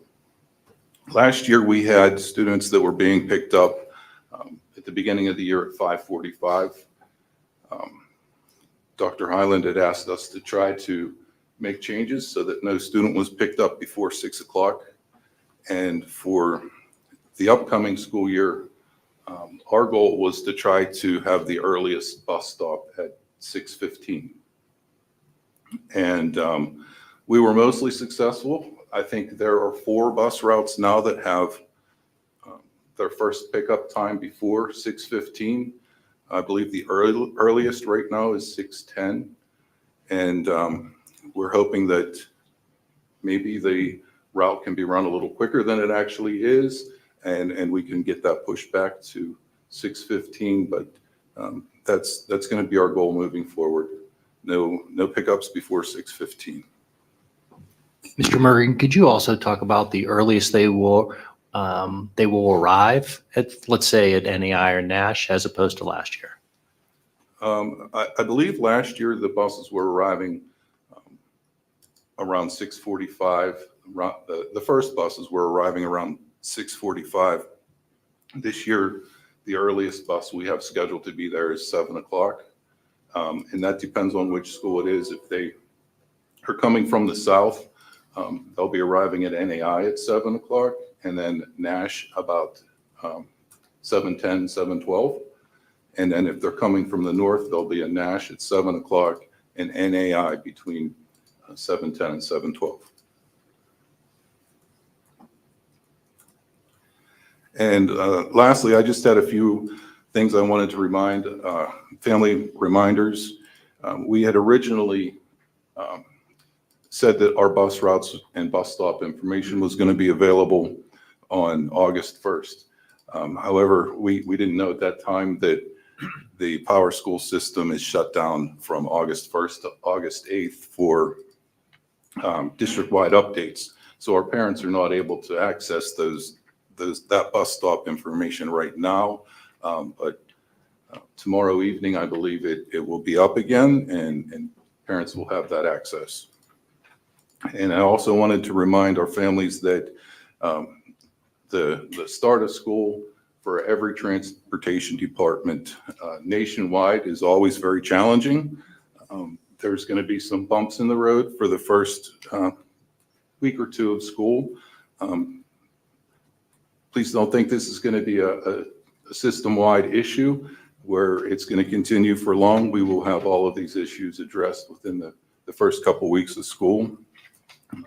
So we will be making changes if necessary to bus stop locations or bus stop times and things of that nature. And we just wanted to make our parents aware make sure they're aware that these changes will be reflected in Power Schools. So they'll want to be sure to review that information if they are having any issues. And one of the final concerns that our parents had from the survey was a lack of customer service from the transportation department. And I think that the staff we have now is quality staff. I know they are all not only student-centered, but customer service-centered. And I don't think that our parents are going to run into the issues that they had last year. And if they have any concerns, feel free to reach out to us. And there's always the bus help ticketing system that they can use to voice any concerns. Any questions or comments from the board? Ms. Hardy. Thank you, Mrs. Warner. I just wanted to say thank you so much to Mr. Mergen and his entire team. First of all, for being here and for this incredible amount of work and detail and review of the busing system that you've obviously undergone. This is absolutely what we needed to do, what someone needed to do for years now. And I really appreciate the presentation and all the effort that's gone in here. Just thank you so much. Thursday night at 6, everyone's going to get their bus information. Will you be available to people starting when on Friday if they have questions or concerns? Our staff starts at 5:30. Goodness, okay. So, but I would appreciate it if they would wait till 6 a.m. just to let us get some boots on the ground and get ready. absolutely. Okay, great. Thank you so much, Mr. Morgan. You're welcome. Ms. Britton Dozier. Thank you, Mrs. Warner, and thank you, Mr. Mergen and your team, and thank you for coming this evening. I know this is getting on in the evening, so I appreciate your attendance here. I know how much work you've been putting into this, and I think we are definitely going in the right direction. The one thing that really caught my attention is during the summer, I saw our buses running through the district constantly, starting June, July, even earlier this week. So I know we are working hard to address all of the issues. I know you and your team are doing that. And I just really want to say thank you. It's very much appreciated. You're welcome. Dr. Simkowiak. So a few years ago, before I started on the board, there was a proposal to modify school start times, and that's a legitimate concern, especially with kids' sleep cycles and mental health and just academic success. And I wanted to point out that with the work that you've done, you've actually been able to get a lot of our kids an additional 15 to 20 minutes of sleep at least. And you've done that not at an additional cost of multiple millions of dollars to our district, but if anything, at a cost savings. And with an eye toward the practicality of hiring and retaining bus drivers in this in the current market. So I appreciate the work that you've done. I think it's going to be a good thing for the students and definitely for the district as a whole.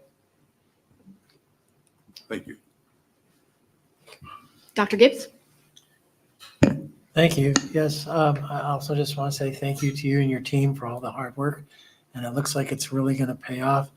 I do have one question. It has to do with safety on the bus, so that you haven't really talked about that. I know that you've mentioned to me in the past that there are a number of things that we do to ensure safety on the bus. I don't know how well known that is among the community, so I was wondering if you might be able to take a minute or two just to talk a little bit about all the things that we do to make sure that kids are safe as they're being transported on our buses. Oh, thank you. Sure. There's a lot of things we do. I guess the first thing starts with training and bus driver training. Mr. Cervone and I just had a conversation about this not long ago.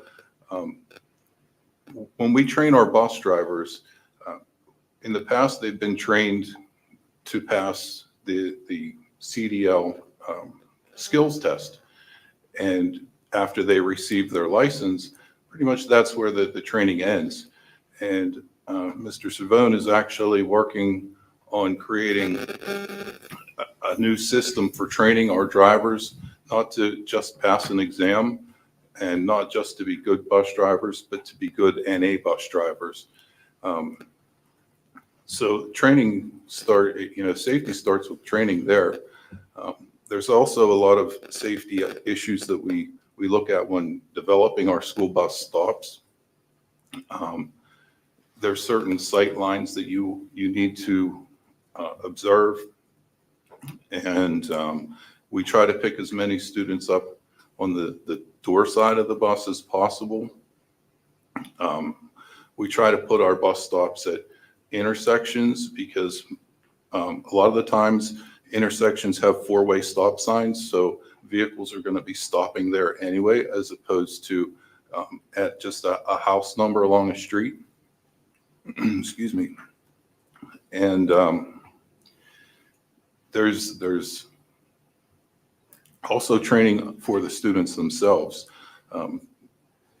You want to make sure that our bus drivers are in good communication with our students, saying when you get off the bus, if you have to cross, you stop, you wait and watch for our signal, so that we know that the traffic is going to stop and it's safe for you to cross the street. We also try to teach them that there's a safety zone around a bus that is 10 feet. So anytime you're exiting a bus, walk at least 10 feet away from the bus before you turn, and don't walk just right down the side of the bus. There's an endless list of safety issues. Thank you. You're welcome. Mrs. Blackburn? Thank you, Mrs. Warner. And I know we have cameras on many buses.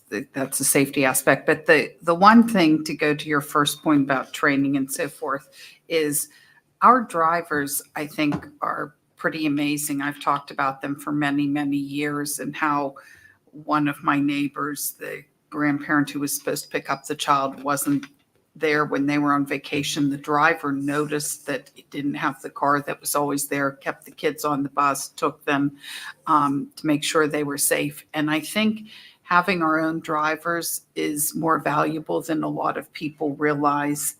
And it's something that I've always really liked about North Allegheny. A lot of them live in our district. They care about these kids as if they were their own.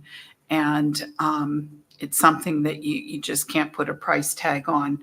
So I've appreciated that, and you being able to consolidate some of the routing and have our drivers drive our kids, even though they aren't attending North Allegheny, they live in North Allegheny when they're going to some of the private schools. So they are our kids. They are taxpayers to our district. And I appreciate that we're going to have our drivers driving them. It will save us money, but it also is a safety aspect that I really appreciate with that. And I've heard that your team has gotten back to people very quickly and has really done a great job this past year. So this doesn't surprise me that you've put this all together, because I've only heard really great things from a lot of people. And I think the 25 minutes is really significant, that these kids are going to get 25 more minutes. I think that that's amazing.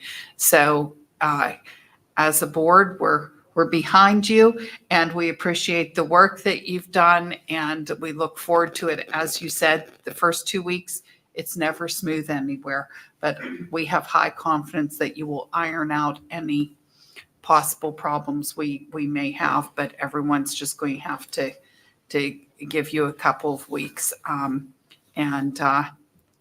just have high confidence, and I'm thrilled over this. So thank you very much for all of your work. Thank you. Anyone else? Mr. Weniger. Thank you, Mrs. Warner. Mr. Harrison, you asked the question earlier in the meeting of why are so many people leaving.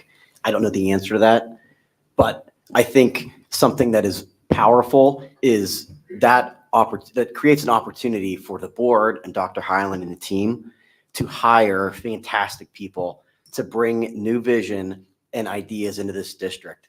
And I think this presentation, right, these are powerful results that have an impact on people's lives, our community's lives. This is huge. This is awesome. The balanced scorecard that Dr. Hyland and the team presented, that's incredible, right? This is one short year of work that Dr. Hyland and the team has done, and you can see this is bearing fruit. So, this is the work of the board to hire Dr. Hyland, and the rest of the team. It starts there. Dr. Hyland, thank you for your work. Team, thank you for your work. But this is the strategic mission that we want for North Allegheny. This is exactly what we want. This is the results we want. This is the performance that we want. And I think this sets the target for the rest of our district, our staff, our teachers, our administration. We want excellence. We want performance. This is exactly where we want to head as a district. And I know we're on the right way. So I'm excited to see where this goes in the next couple of years. So everyone buckle up and get on board, but this is only going to get better. So thank you. Anyone else? I will just add thank you so much for the presentation, but even more so for the great results that you're able to show in these tables, saving us money, saving our kids time, getting our kids more sleep. My only issue with this presentation is you stealing Ms. Bloomer away from central administration, because I so enjoy her presence. I'm here at this building all the time, and I can only say well played, that she is excellent, and I could not think of someone better to be in the customer service role in transportation. And I also appreciate you bringing your team here this evening so that we could thank you in person. Thank you so much for the results that we saw and all the work that you have put in. And please take Mr. Morgan's suggestion and feel free to leave, because it has been a long night, and I hope you enjoy your lull tomorrow before what may be a storm Friday morning. Well, at least a pause from parent comments that you may start getting on Friday. So thank you again for all your work. Thank you. And so now I think we are done with presentations, and we will move on to the curriculum report. Ms. Hardy. Thank you, Mrs. Warner. This month, there are 8 items for board consideration and 2 items for information only in the curriculum report. The board items for action include a memorandum of agreement with Pennsylvania State University, an affiliation agreement with Pennsylvania Western University, a high school academy and dual enrollment programming agreement with CCBC, a dual credit agreement with the University of Pittsburgh, a dual credit agreement with Penn State University, a Title IIA non-public services addendum, a Title I non-public services addendum, and a third-party letter of agreement for non-public Title I services. The information-only items include details on 2 student-teacher requests and information on a textbook the district will be purchasing for BCIT Marketing 5E.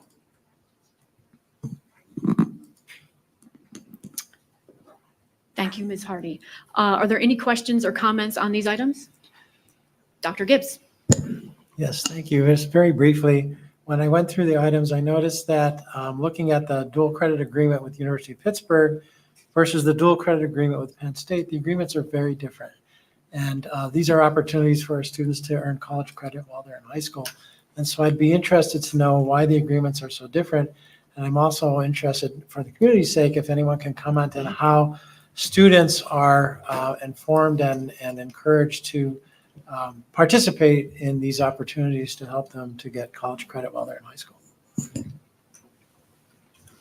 I will kick that to Mr. Duramo.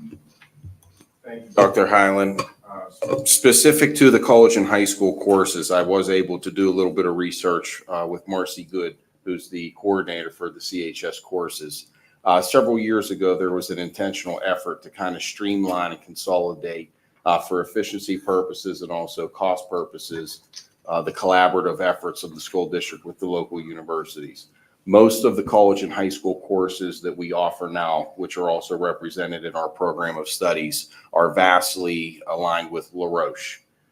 That's mainly because LaRoche allows us to utilize the curriculum materials and the assessments that our teachers develop and utilize. With University of Pittsburgh, and I believe Penn State, but my conversation with Mrs. Good was specifically with Pitt, and it was because the University of Pittsburgh requires us to use their materials and also textbooks and corresponding resources and assessments. The challenge with that is the cost, which can change continuously, but also not necessarily aligning with our curriculum program that we kind of own and possess at that point. Anyone else? Ms. Hardy?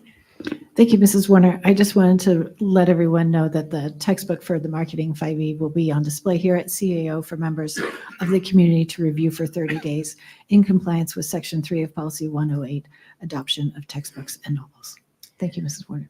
And Ms. Hardy, did you also mention the information item for the AP Environmental Science book that was added late this afternoon? No, I did not. Sorry. So there is another information only item, but you can reach out to the curriculum office and review both of those books if anyone wishes. Thank you.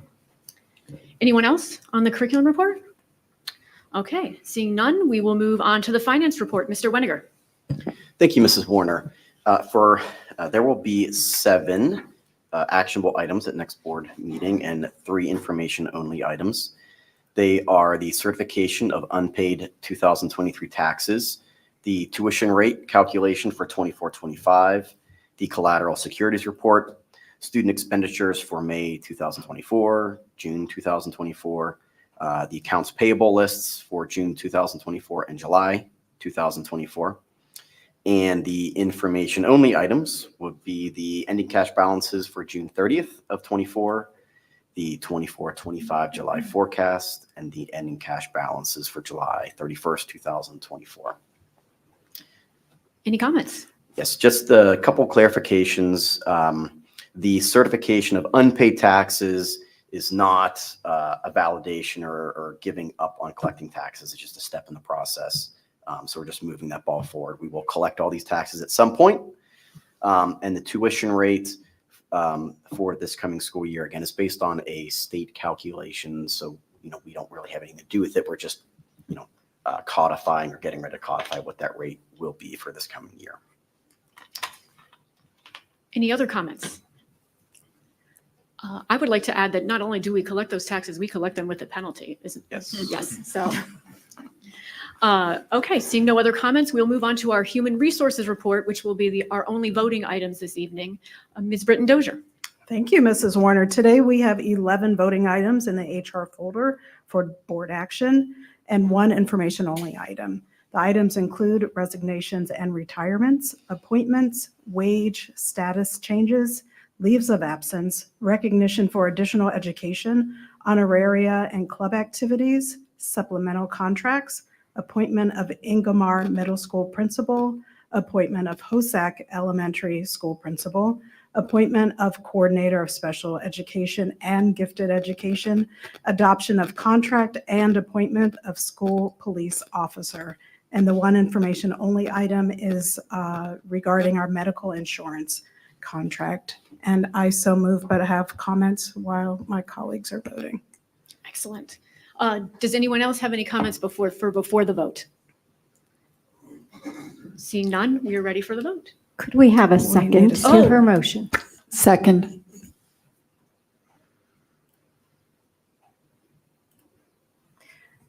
Mrs. Warner, may I make my comments? Yes, please, Ms. Okay, Britton. thank you. And the vote is open.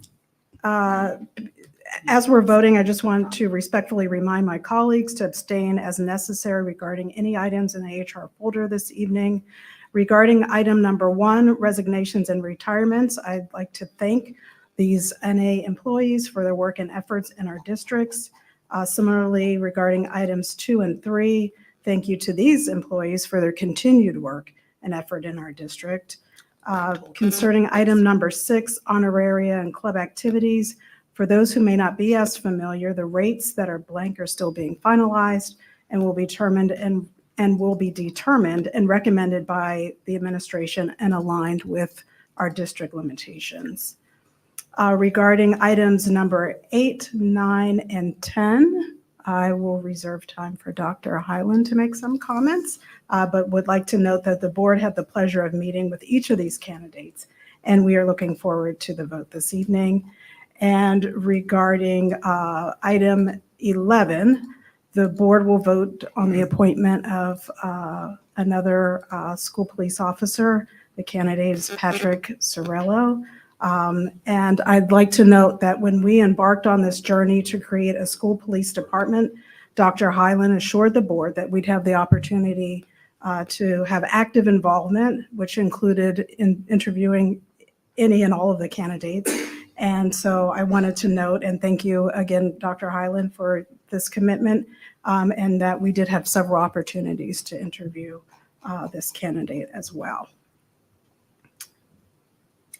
And then I do have comments for the non-voting item, but I see that Mrs. Blackburn may have a comment. Mrs. Blackburn. I have already asked the board secretary that I am voting aye on everything, but I need to abstain from item number 7 as my son is a volunteer coach. So I did ask her to abstain me from that one. Thank you, Mrs. Blackburn. Thank you. And in keeping with the good news regarding our non-voting item this evening, the administration anticipates recommending the approval of the renewal of the medical insurance contract with UPMC for the August 14th board meeting. And while we await the final contract renewal amount before submitting to the board, the annual renewal for medical insurance has been negotiated to not exceed an overall 5.5% increase. And as a reminder, the district is entering into the second year of a contract agreement with UPMC Vision Care to provide the district vision insurance with no change in premium cost. And we are entering into the second year of a contract agreement with United Concordia to provide the district dental insurance with no change in premium cost, which is great news. And that's all I have. Thank you. Thank you, Ms. Britton Dozier. And I just want to congratulate our new hires. I want to welcome Ms. Dr. Villar and our new police officer, Mr. Sorello. And I also want to congratulate our current employees who are moving on to new positions, Mr. Heckman and Mrs. Hudson. And these are especially exciting for me because my children have had you either as their principal already or as a teacher in their building. And so I'm so excited for you guys. And it was and I was grateful for the opportunity to interview all 4 of you new candidates. And if any of you would like to come to the podium and speak, you are welcome, but not required. Oh, Mr. Heckman. Yeah. As they approach Mrs. Warner, may I just say that the vote passed unanimously, except for the one item that Mrs. Blackburn abstained from. Yeah, thank you. Thanks to the board in North Allegheny. I'm so honored to be here for the last 8 years and so excited for this new opportunity. I wanted to thank the HOSAC community at the school, the teachers, staff, students are just so amazing. I know they are in very good hands with Mr. Heckman, and I'm very excited to get to work and meet and work with everyone at the Ingomar community. So thank you. I want to say thank you to the board as well. Super excited for this opportunity. A huge shout out to Marshall, McKnight, HOSAC, and Peebles, communities, students, families. You've had a huge impact over me for the past 10 years. And as a graduate from North Allegheny, I'm just excited to serve our community because it's had a profound impact in my life. So thank you, everyone, for the opportunity.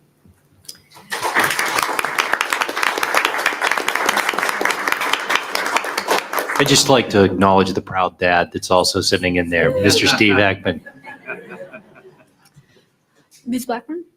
Oh, I just wanted to make a little comment. I've known the Heckman family for a long time, and one thing that a lot of people might not know is that I was informed from a very reliable source. One of the Heckmans has worked for North Allegheny for over 45 years now.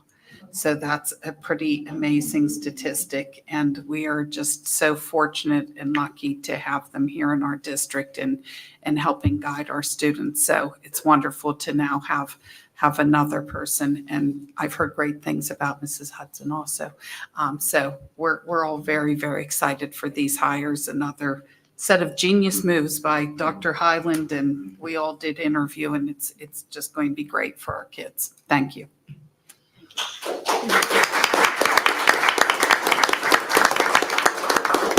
Congratulations again to all four of you. And I want to echo what Mr. Mergen said to his transportation employees. It has been almost 2 hours. Please feel free to go home and be with your family so that you can be bright-eyed tomorrow for your assignments at the building.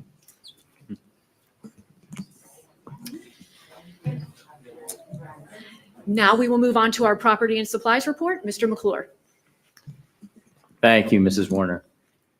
We have 9 items for consideration next week. The first being shuttle service for the annual McCandless Community Day. The second, the fitness equipment purchase for the Nash Weight Room. Third, a 50% fee waiver for all India movement for Seva Inc.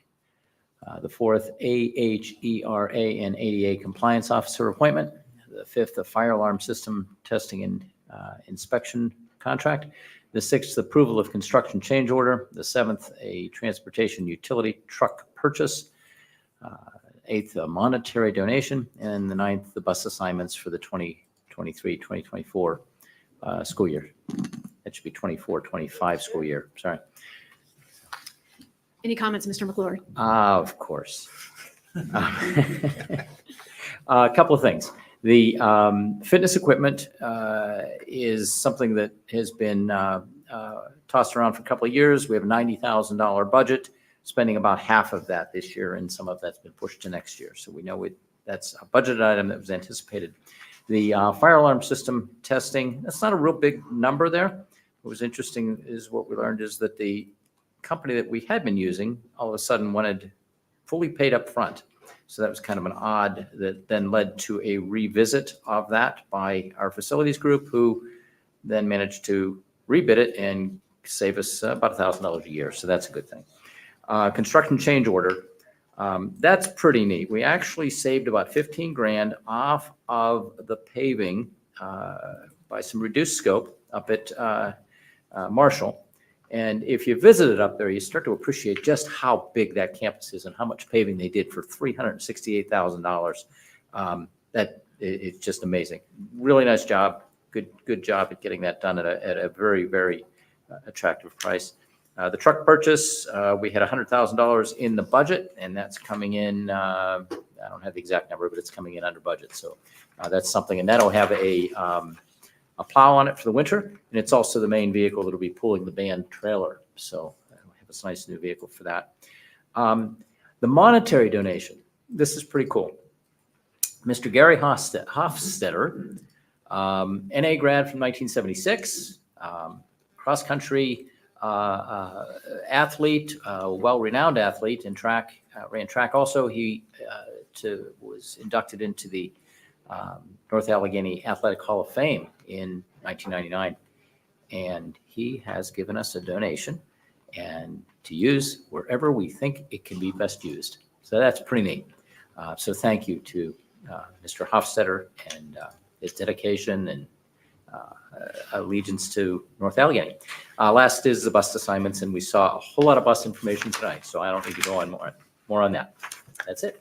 Excellent. Any other questions or comments on this folder? Okay, then we can move on to the Student Services Report. Dr. Gibbs. Thank you, Mrs. Warner. There are 14 items for action next week and one information-only item.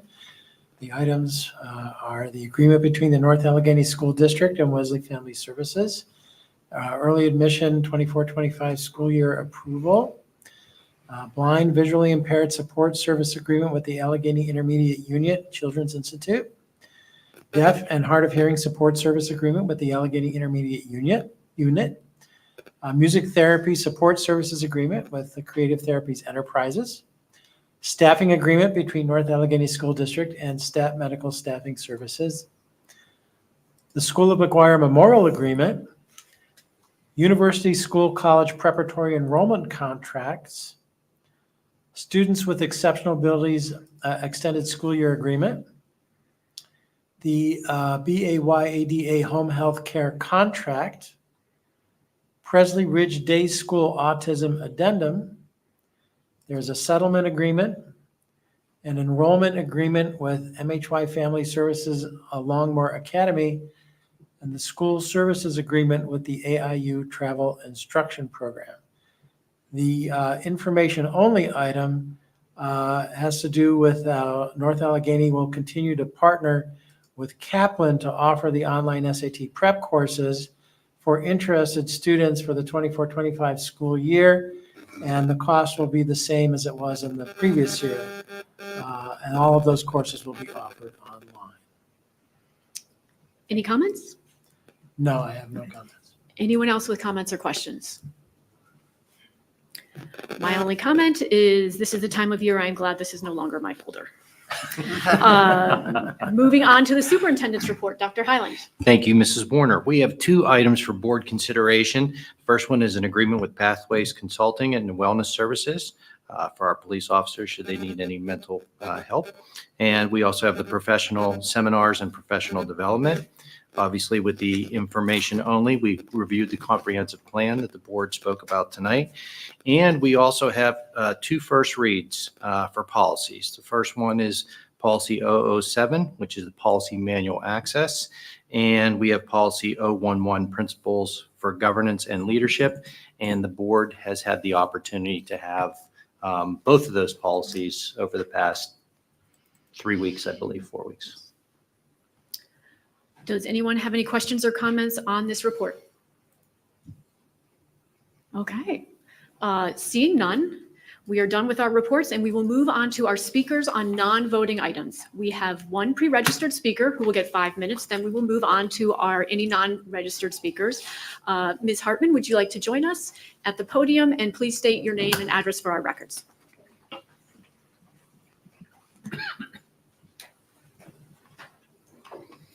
Hi, good evening. My name is Kelly Hartman and I reside at 9772 McCutcheon Avenue.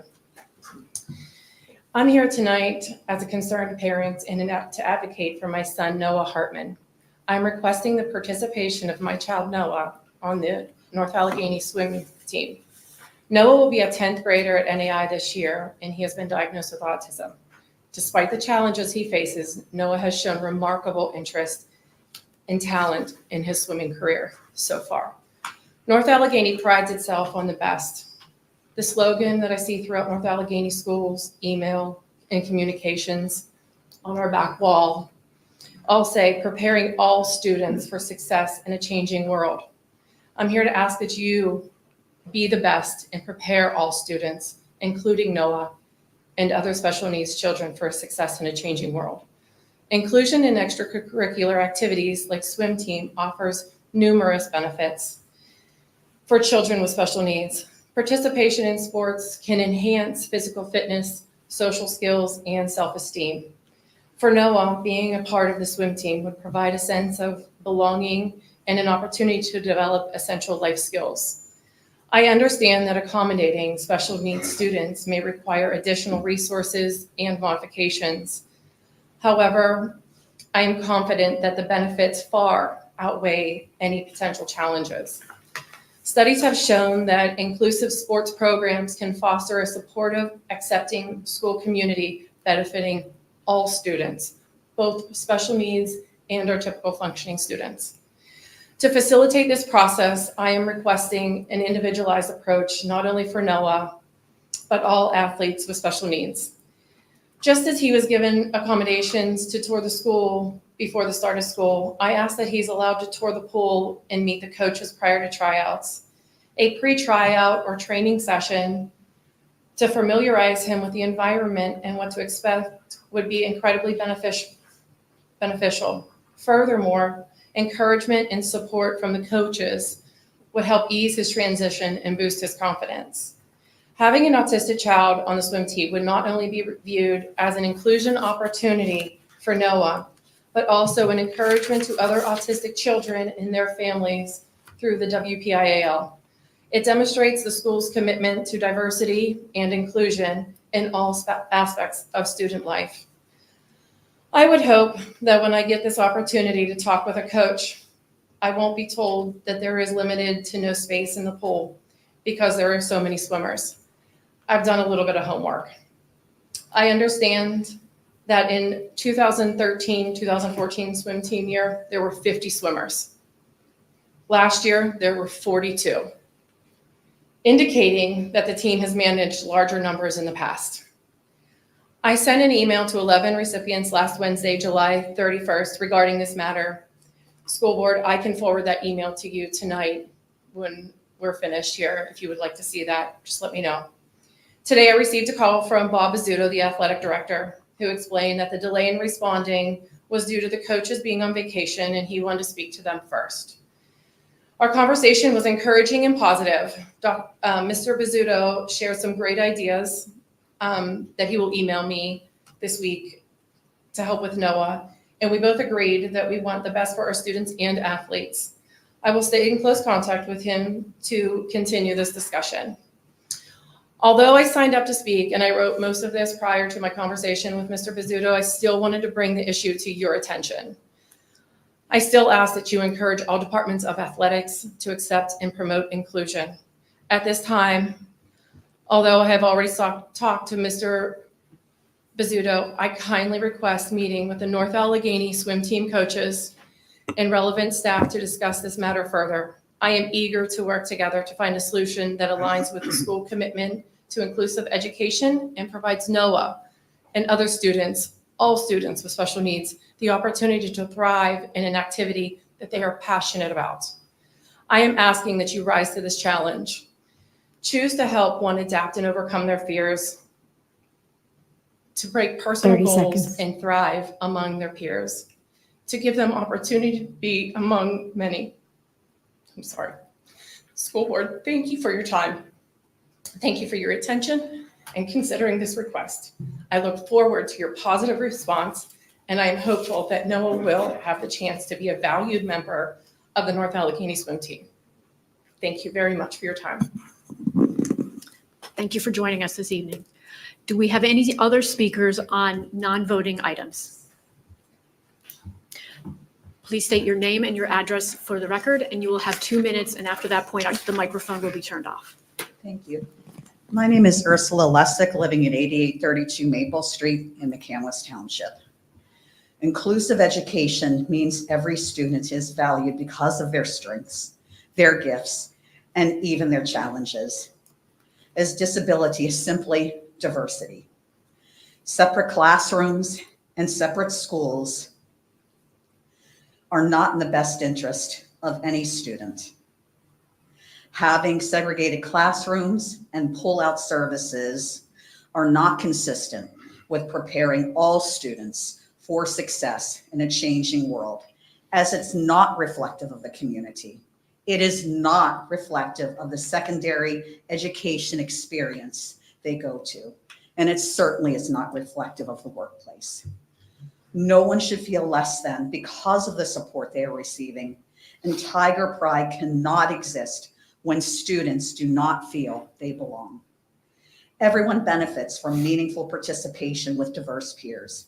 We must trust that all students come to us as incredible whole people who do not need to be fixed. Our education system, practices, and spaces need to be reimagined. We have 50 years of quantitative and qualitative research that tell us that inclusive education benefits all learners.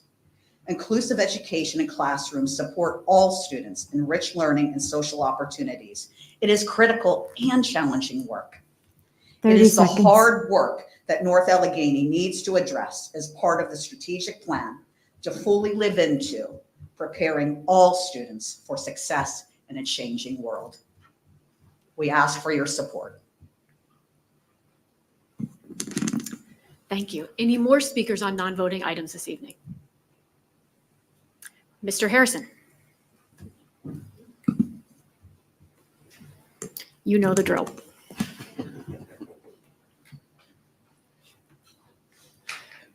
Good evening. Just a couple quick questions. Section G, position 3. I vaguely remember that to get the waiver as a discount for somebody renting or using any of the school facilities, they needed to have at least 50% general population that's involved in it that live within the district. According to the numbers here, it's saying it's 45%. So I'm just questioning, have we changed that? Going to further on, I know what my answer is going to be on this, but I got to ask it anyway. Section H, position 12, settlement agreement. Obviously, there was a monetary number that was associated with that. Being that we're all taxpayers, can that be divulged as far as what that dollar amount was? The agreement is attached. Okay. But it is. Not according to this, it's attached. not. Excuse me, but no, that's a student matter, and we really can't divulge that. Okay, so spending tax dollars on something that's a legal matter, we can't know as taxpayers what we spend our money on. That sounds fair, sounds great. Then it goes down to the great work that transportation did. I've been in the district for many, many years. I've seen many people come and go in that position. From the numbers you presented tonight, 12 buses in the elementary school, middle school was 14, and the high schools were 4. Does that 30 mean seconds. that I can look at that, or we look at that and say, we technically do not need, we have 12 less drivers that we need? So that actually helps fill your shortfall of what you presented tonight.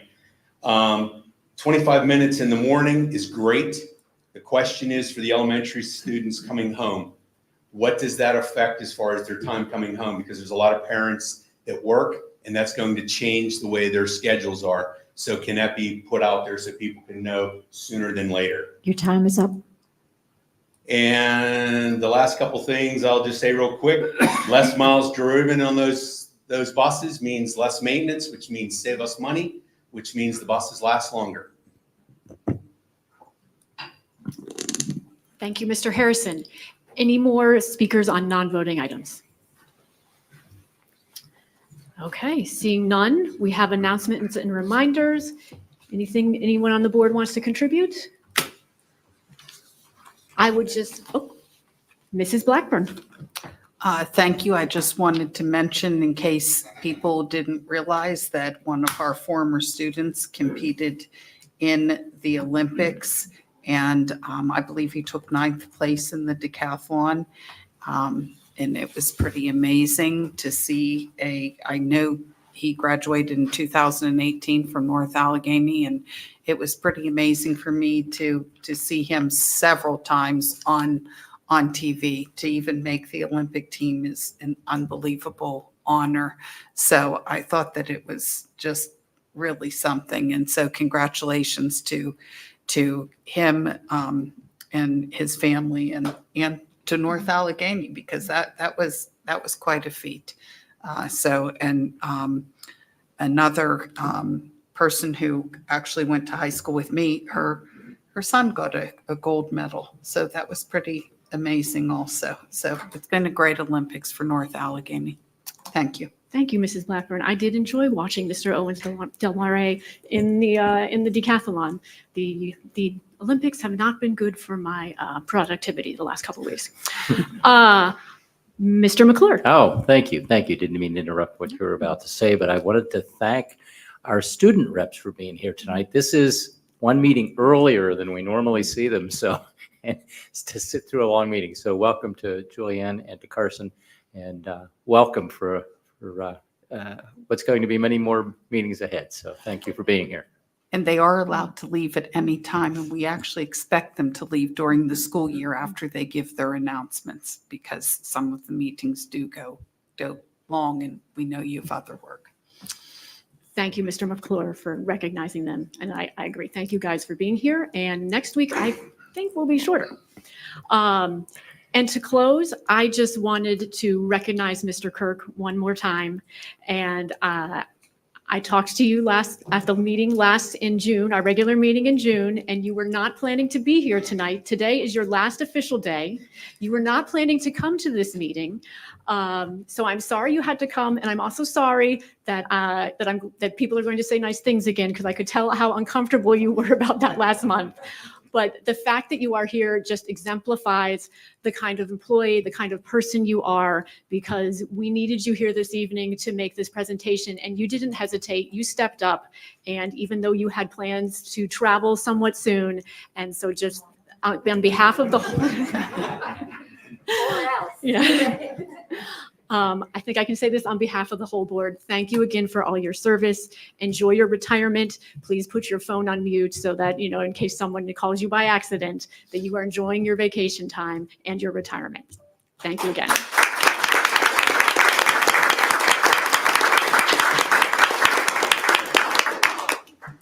And on that note, I adjourn this meeting. Hello, how you?